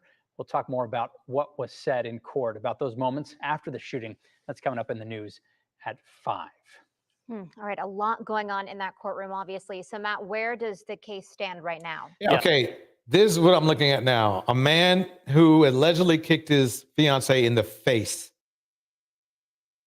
Then he got out, he was able to get out of the house with 2 guns. And instead of leaving, he went back in. Then she seemingly warns him. By the way, this testimony is coming all from him. She seemingly warns him that he's going to have to sleep with one eye open. Yeah. Doesn't turn right around and leave. Waits for her to get a knife somehow, because I guess he was talking shit, whatever. She lunges, he shoots him. He shoots her. That's his story. That's his story. Good luck. That's all I got to say. I mean, in this case, DJ Torch, I mean, you are correct to point out the holes in this man's story. It just don't make sense. You got to sleep with one eye open. I mean, you're a man, DJ Torch. Would you, if your spouse had told you something like that and there's been drama or a conflict going on, would you want to be around a woman like that? I'm at the nearest Best Western chilling, figuring out what I'm going to do next. There you go. You know what I mean? Yeah. Yeah. And I agree with you. Why he stayed is beyond me. Right. That's going to be, like I said, Darnell, there's always going to be some little, all it takes is one statement to blow up a person's case. Yeah. Whether it's defense or whatever. Yeah. You know, and it's going to be really simple and it's going to be really obvious. And that's what's I'm telling you. Let's see what happened to him. Let's see what happened to him. Here we go. And we have breaking news just moments ago. Terrell Edwards was found guilty of murder and felony. Oop, there it goes. Well, let me turn on the volume a little bit so we can hear the whole thing. Sorry, I don't want to blow out anybody's ears, so that's why I had to pause it. Where is it? There we go. Okay. Here we go. Felonious assault and the death of his fiancee, Amanda Williams. In early October, Warrensville Heights police, they responded to a reported incident at the couple's home. Officers discovered Williams had been shot to death, and Edwards had claimed Williams was threatening him with a knife and that the shooting was in self-defense. Our crew is at the courthouse right now, so stay with News 5 for updates tonight. All right. Here's another one. We start tonight at 5 with breaking news. Tonight, the man convicted of shooting an IMPD officer has been sentenced. Myleik Hill was convicted last month for shooting Officer Thomas Mangan. We've got John Duran live for us at the Community Justice Campus, where this sentence was just handed down. John? Scott, just moments ago, Judge Angela Davis sentenced Myleik Hill to 87 years in Department of Corrections. He was convicted. Okay, that's a life sentence. This guy's like in his 50s. Look. Rather, last month of firing on 2 IMPD officers in February of 2022, hitting Officer Thomas Mangan in the neck that day, causing serious problems that he is still dealing with today, including speaking, breathing, eating, even sleeping. He detailed that today in his victim impact statement. He was one of the many people to speak directly to Myleik Hill before his sentencing. We heard from other officers that were on the scene, including Officer Detective Majors. He looks like he was in his 40s, so more than likely, he's still a life sentence. Fired at by Hill as well. We heard from Officer Mangan's father-in-law, his sister, as well as his wife, describing the daily struggles he's still dealing with today. We also got a statement from Myleik Hill just before he was sentenced, still denying any wrongdoing, saying he didn't fire on anybody. However, like I said, Judge Davis handing down an 87-year sentence. Let's go back and listen to some of those victim impact statements from Mangan's wife, Emery. Yet during the trial, Myleik Hill has proven himself to be the most dangerous type of criminal, one who acts with no remorse, who takes no responsibility for his actions, one who has the audacity to look the man he tried to kill in the eyes and hear his broken, destroyed voice, a voice he himself destroyed, and blame it on the very officer he was also trying to kill. I maintain my innocence. I did not shoot Officer Mangan or shoot at him or anyone else for that matter. I have attempted several times to get a federal investigation, to get the top heads to investigate this. I feel like if that would be done, the truth would come out. It's a lot of things hidden. And regardless of what happened today, justice will not be served until the truth come out. I hope he is innocent. I really do. But we'll who knows? Now you're taking a look at Officer Mangan exiting the courtroom, hugging fellow IMPD officers as sentencing just ended. 87 years handed down to Myleik Hill for firing at 2 IMPD officers, both in the courtroom today. Officer Mangan, obviously. I mean, yeah, I hope they have stone cold evidence that he was the one with the gun. If it's like at night and who knows? I'm going to let them figure that out.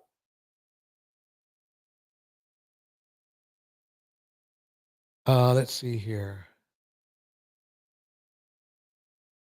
And police are still looking for a man wanted in connection to a double shooting that took place in Worcester earlier this week. According to Worcester police, a mother and daughter were shot and killed after in an SUV on Tuesday. The man has been identified as 27-year-old Dawan Belnavis from Worcester. Police say he is. Where's this protection? Remember that? What was that stuff about protection and and provision? Huh. Armed and dangerous. He stands 5 feet and 11 inches and 1. Oh my God.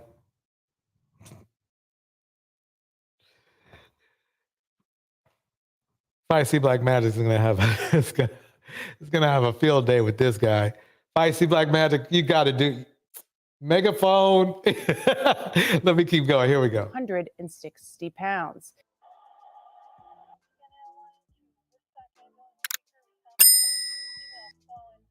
New Man. details have emerged as to why two men allegedly took the lives of a mother and daughter.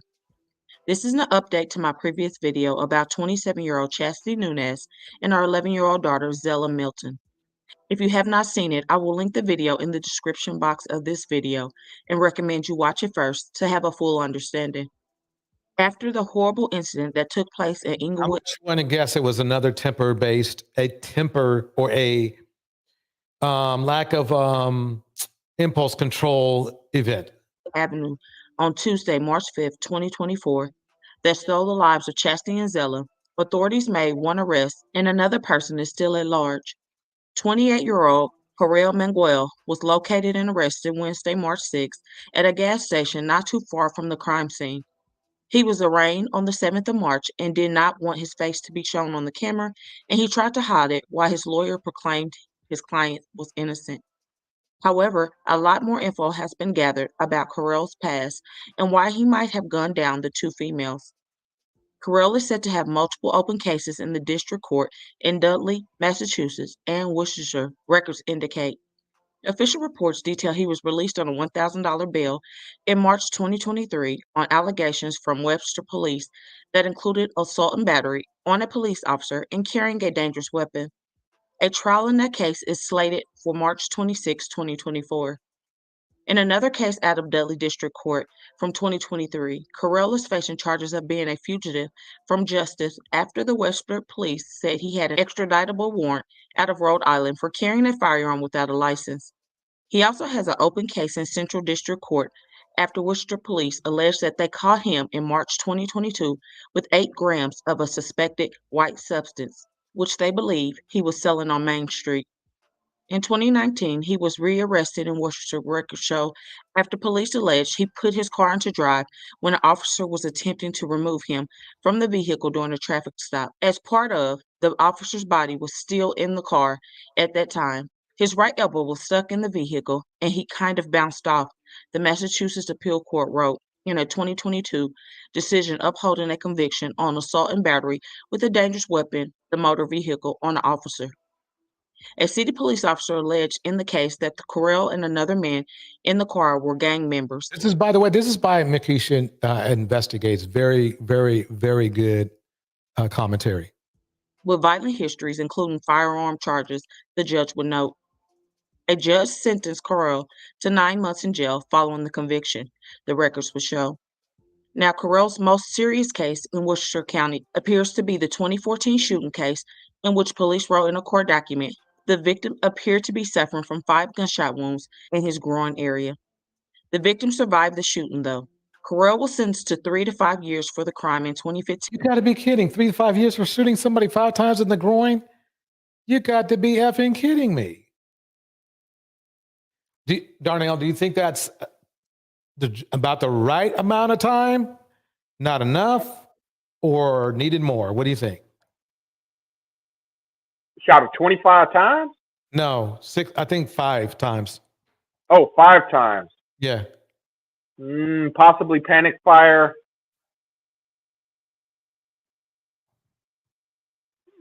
Could be intentional murder, panic fire. Could be a number. It could be a number of things. What number would you put on the years? How many years should he get if he does that to somebody? If anybody does that to anybody. What state is he in?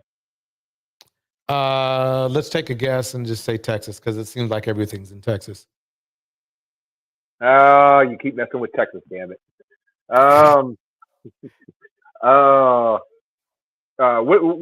What's the laws for murder? Okay. Darnell, please, just give me a number. Well, that's the thing. I don't know Texas law. Okay, but just if you were in, let's say we're on Mars. Just how much time would you give them? I'm sorry. Say that again. We could be on Mars. I don't care. Just how many years? I'm the wrong person to ask, DJ Torch. I'm sorry, okay. But everything depends on the laws, though, and that's why I think this is how I think. If you release a gun into somebody, and that person was innocent, you're getting 10. Yeah, I mean at least for that's sure. Just me. That's you just know, me. yeah, at least for sure. But you got to remember too. There's also there's first degree murder, second degree murder, third degree I don't think murder. the guy wasn't murdered. He was just the guy wasn't murdered. I'm still giving the person 10 because if you're putting five pieces of lead into somebody, obviously you're trying to kill them, in my opinion. So if you're trying to do that, then I'm just going to go ahead and I'm being nice, just giving you 10. Quite honestly, you should get more than that. But 10, maybe you can chill out in 10. I don't think you're going to chill out in 5. So that's how I see it. Really, quite honestly, I'm almost talking myself into 20, but we'll just keep it at 10, at least. He got 3. You know? Yeah. So let me keep it going. Here we go. The records will indicate. Now, rumors have started floating around that it was a payback hit for a crime that one of Chastity family members took part of years back. While Carrell was in court back in 2015, cameras noticed that he had a tattoo that said RIP Robert Walker. Robert Walker was an 18-year-old male from Blackstone who passed away in 2013 after an altercation at a birthday party in Worcestershire. The brother of Chastity Nunez, College Nunez, was jailed for manslaughter in 2016 after the attack on the 18-year-old Robert Walker in September 2013. Robert passed away from an asthma attack hours after being stabbed, blasted, and hit with a baseball bat at a birthday party. Now, the story goes about 40 people were at a surprise birthday party for a female on Bailey Street in Worcestershire. College and another male, Michael Ventura, were already at the party when Robert arrived around midnight on August 31st, and the atmosphere became tense. Michael told Robert he had a beef with him, and the teenager suggested that they take it outside. Robert's cousin was present at the party and was also friends with both of them. RB says nowhere near enough time. Yeah, 3 years, no. So he ushered Robert into the kitchen, while another guest eased College and Michael into a bedroom. But when the cousins brought Robert out of the kitchen and onto the staircase, College and Michael bursted out of the bedroom and caught Robert at the bottom of the steps, where Michael smashed him over the head with a bottle. College then dragged Robert to the floor and hit him with a baseball bat, while a third man, identified in court papers as Gio Perdez, jumped on Robert as he laid on the floor. Robert's cousin grabbed the baseball bat from College, but College pulled out a knife and stabbed Robert in the backside. Partygoers would chase the 3 attackers from the house, but returned to find that Robert had disappeared and began to look for him. They eventually found him sitting unconscious against a tree, but he was still breathing. Fluid was said to be coming out of his mouth, and his friends called 911 while attempting CPR. When first responders arrived, they took him to UMass Memorial Medical Center, the university campus, where he was pronounced unalive at 5:41 a.m. Medical examiner Mindy Hull found that Robert had suffered blunt force injuries to his head, neck, torso, right arm, left leg, had a head laceration, and stab wounds to his left buttocks. However, the medical examiner also determined that none of those injuries were independently life-threatening, and the immediate cause of him passing was the asthma complications by the physical altercation. College and Michael both admitted to manslaughter and aggravated assault and battery with a dangerous weapon. Damn. SRV says, why are males so freaking violent? So it seems it has been alleged that Carrell, because we have no impulse control, was friends with Robert and wanted revenge for his unaliving after College did his time. Now, on that fateful day, it was also alleged that Carrell and Dejan were casing Chastity's home looking for College when they saw Chastity and Zella. It was said the men then demanded to know where College was, and because Chastity did not give them any information, they did the unthinkable, shooting the two over 40+ times combined and tragically ending their lives. Wow, that's disgusting. Were you going to say something, Darnell? Yeah, I was just going to say to Miss RV's comment, sometimes women can be a lot more violent sometimes. A lot of times, I mean, I don't know if you guys have ever seen women get into a fight, 2 women, and I'm talking 2 women, fighting each other. I've seen women fight, yeah, definitely. And I mean, so if you've seen 2 women fight, DJ Torch, I mean, a lot of times they go harder than men do. I mean, they can, yes. Yeah, I mean, they put their whole body, everything. They put everything. Man, he uses his fists and tries to do these crazy, stupid swings that really don't do anything. And women, But Darnell, even Uh-huh. with women doing all of that, who has more the higher capability of damaging another human being? Men or women? I say both. I mean, I say both. I'm sorry, but I mean, I'm telling you. I mean, I've seen women fight. You know, one of the things when I was in, you know, in high school, you know, I saw several girls fight. You know, get into fights, and I'm ashamed to say this. You know, now, but Wait, please keep. Darnell, stop, please stop for a minute. Darnell, Mhm. how long did it take for women to be enlisted into the army? I mean, into, let's say, armed forces. The first known, I believe, was World War One. They allowed nurses. No, I mean like fighting. Oh, fighting. Fighting is more recent. I want to say women were allowed to fight when Obama was president. So that would have been around 2012, 2013, somewhere in there. Okay, so 10 years ago, right? Yes. Well, excuse me. What was one of their major reasons why women were not allowed to fight?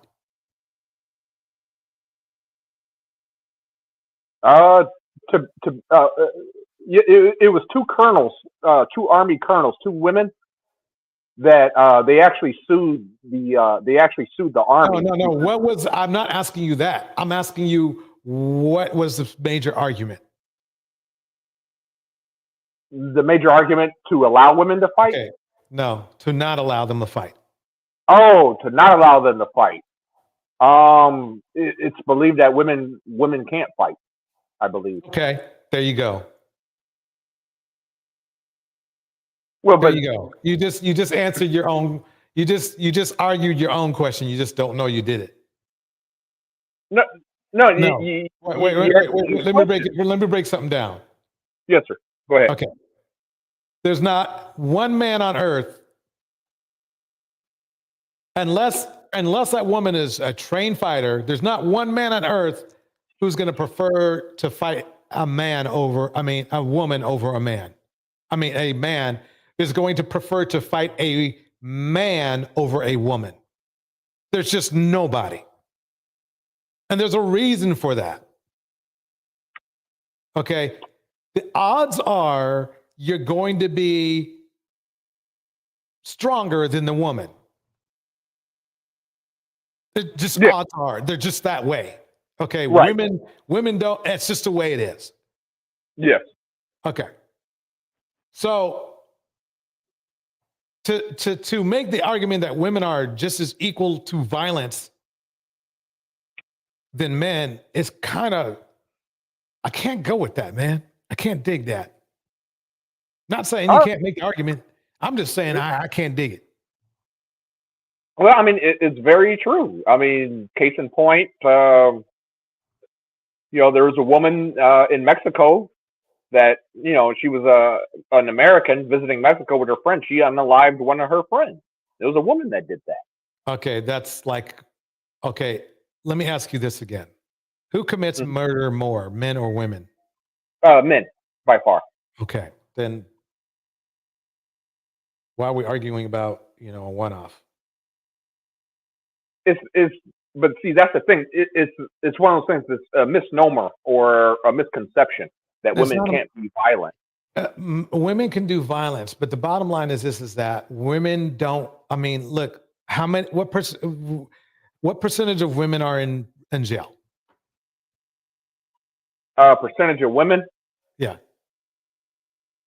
I could break it down by race. 2% of white women, approximately 3% of Hispanic women, about 10%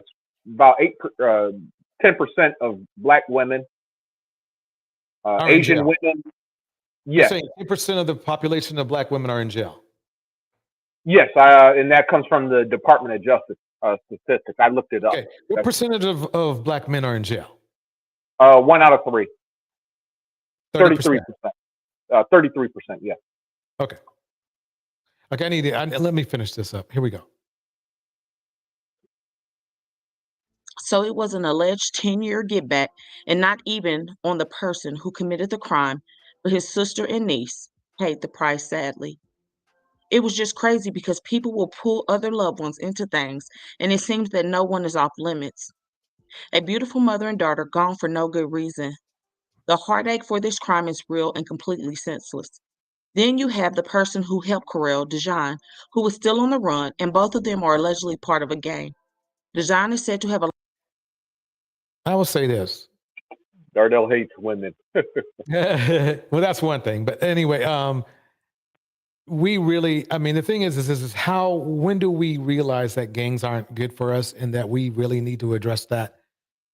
That's funny to me. That's funny, sad. I mean, I'm going to move forward. Here we go. Here we go. Well, DJ Torch, before you move forward, may I respond before you move forward? Mm-hmm. Yeah. My mom's neighbor, in Texas, he used to live in St. Louis. He lives 2 doors down from my mom. And he used to live in St. Louis. He was part of a gang. And he told me the problem is that they feel they need gangs for protection. Basically, men that join gangs, they're really weak. They're really weak. And they join gangs looking for protection. He was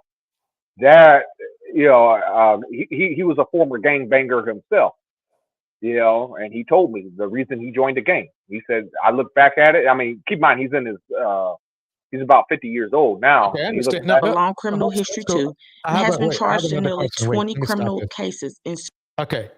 So I have another question. Ms. RV brought up the thing. So what percentage of the women, of that 10% of women, are in prison because of a man? That part I don't know. The DOJ did not break that down. Okay. It just said 10% suburban.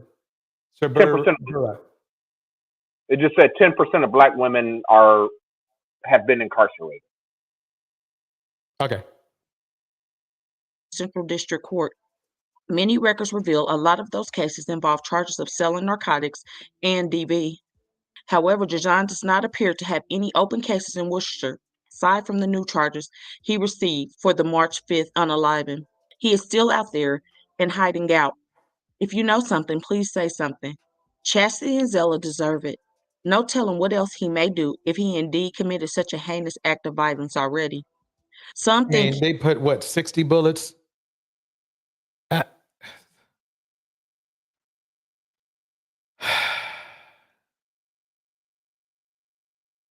Man.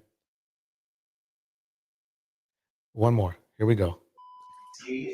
Well, BB, I called her the day I was sitting up in here talking to Sean and you about her being single and all. My bad. Only 40 bullets. Damn. That's still high. I do know. I basically gave her a call. She probably was laying down, didn't expect me to call. Make a video and tell her what she missed. You're right. BB, if you were over here, you'd be in this video. Over where Sean stays. It's a barbecue going on. Everyone's cooking. Here, let me show you.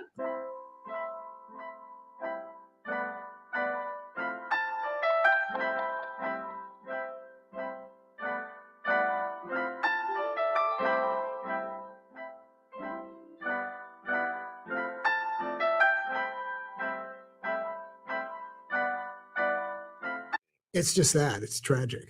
And when no one answered, he went back and fired shots. According to the City of Olivet spokesperson, Kiana Fleming, this is an ongoing investigation and no further information will be released at this time.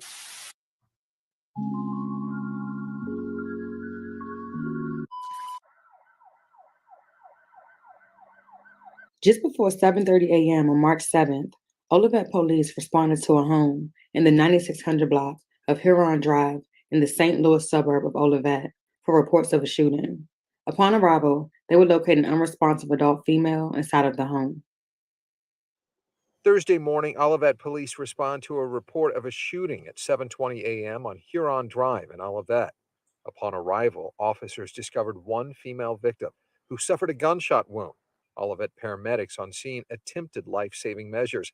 However, she was pronounced dead at the scene. The victim was identified as 56-year-old Monica Johnson McNichols, who was sadly pronounced dead at the scene after succumbing to a gunshot wound, despite life-saving measures from paramedics. According to charging documents from the St. Louis County Prosecuting Attorney's Office, Monica's son, 25-year-old Jalen Johnson, shot and killed Monica while she was trying to gain entry to the back of their home. Jalen's father stated that Jalen immediately called 911 and immediately called his grandfather and said he couldn't believe what happened. Jalen's girlfriend, who was also at the home during the time of the shooting, claimed that she attempted to help Monica after she was shot. Police believe Jalen posed a danger to the community or any other person due to the facts and context of the shooting. An attorney that's known the family for some time says he believes the access to guns, whether for good or bad, is the primary reason for situations such as this occurring. According to him, Jalen is a college athlete who is employed with a bright future and no criminal history. Apparently, the primary reason Jalen even had a gun was for protection after being robbed at gunpoint. He also said that he believes Monica would want nothing more than for her son to land on his feet and have a good life. Just 24 hours after the shooting, Goldstein was there to represent his client the very next morning in Johnson's initial appearance in court. County man is behind bars accused of shooting and killing his mother in their Olivet home. Tonight, his attorney tells Five on Your Side that his client believed his mom was actually an intruder.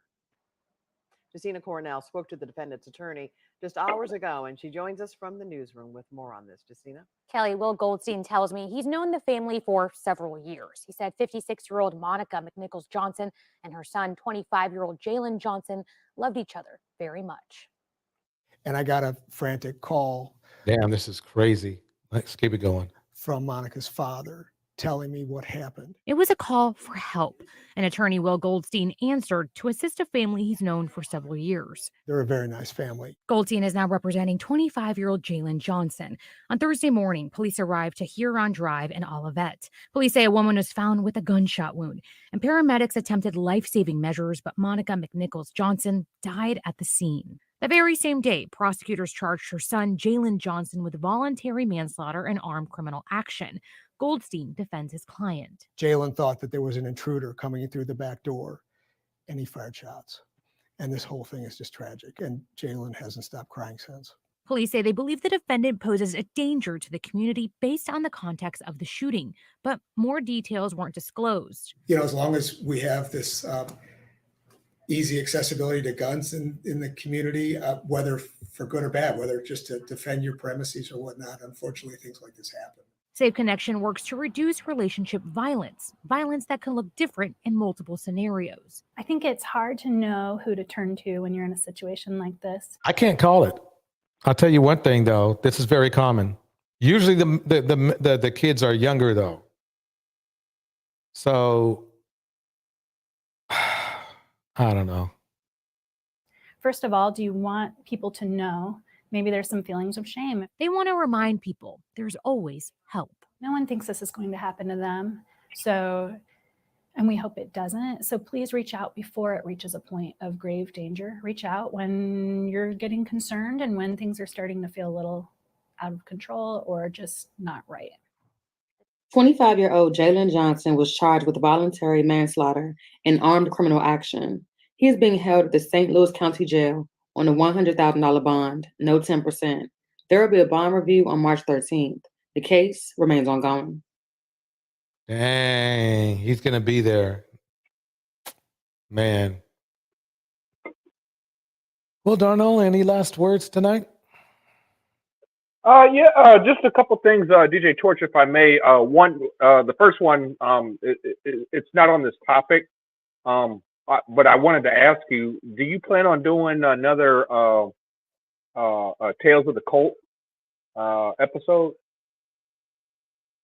Yeah. So if you do some research on what is called the onion method. Okay, I'll do that. I like to welcome Natural Born Woman in the house. Also like to welcome New Diamond in the house, Miss RV in the house, R. Sabura in the house. Who else is up in the house? Do research the onion method, and I'm telling you, DJ Torch, it will blow your mind on how cults really work. A lot of times, I'll do a that. lot of times, it's not the cult leaders; it's the people around them. Okay. And that's how they grow. Is trust. You remember I kept using when you did that last episode, I used Andrew Tate as an example. Okay, I'll tell you what. Well, I'll throw that in. I'll do the research. You don't have to sell me on it. I'm gonna shout out to Trizzle as well. We'll do another one. Yeah. Okay, perfect. But and then other that, as always, DJ Torch, great episode again. Very great episode. Thank you, and you definitely helped it make it great. I can't take credit. Hold on, Darnell. Huge shout out to Why Seeking Knowledge. It's good to see you. Okay, go ahead. I was just saying I can't take credit for your work, DJ Torch. I mean, you work very hard. In doing what you're doing. Actually, I got a great team behind me, so that's what makes it happen. Well, you and your team, y'all do great work. Like I said, I'm not. I also wanted to respond to New Diamond's comment earlier about me hating women. I don't hate women. I know sometimes it may seem to come off as that. It's just the thing is that I'm the type of person. I'm just a realist. I'm a person that believes that there are always mitigating factors in things, and I don't just take one person's side. I mean, I understand that, but sometimes it's like I don't know. But anyway, I'm gonna hit the beat. All right, here we go, folks. Thank you. I'd like to one more time. I'd like to thank everybody for coming through tonight. I appreciate it. Here we go.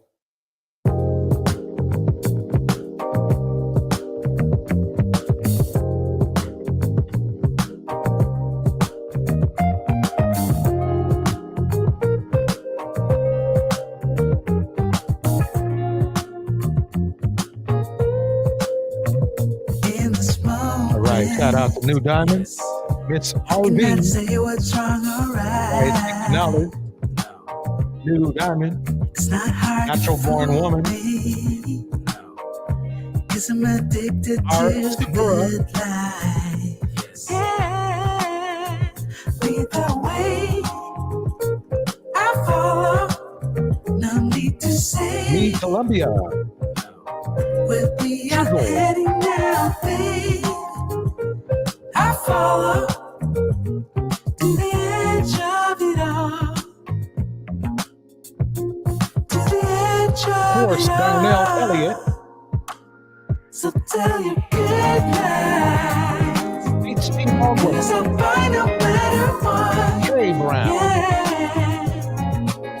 Susceptible. Legs for life. Before the moment flies. We don't want it's Mind Love. Cause I'll find a better one. Jenny B. Susceptible. Tanya Threat. Before the moment flies. It's not a problem. Cause I know what I'm getting into. Madison Goldman. Nothing can stop me. Cause I'm addicted to in the clouds and on realize the replay game. The way I follow, no need to say where we are heading now, babe. I follow to the edge of it all. So tell your good lies, cause I'll find a better one. Yeah. Susceptible now, before the moment flies.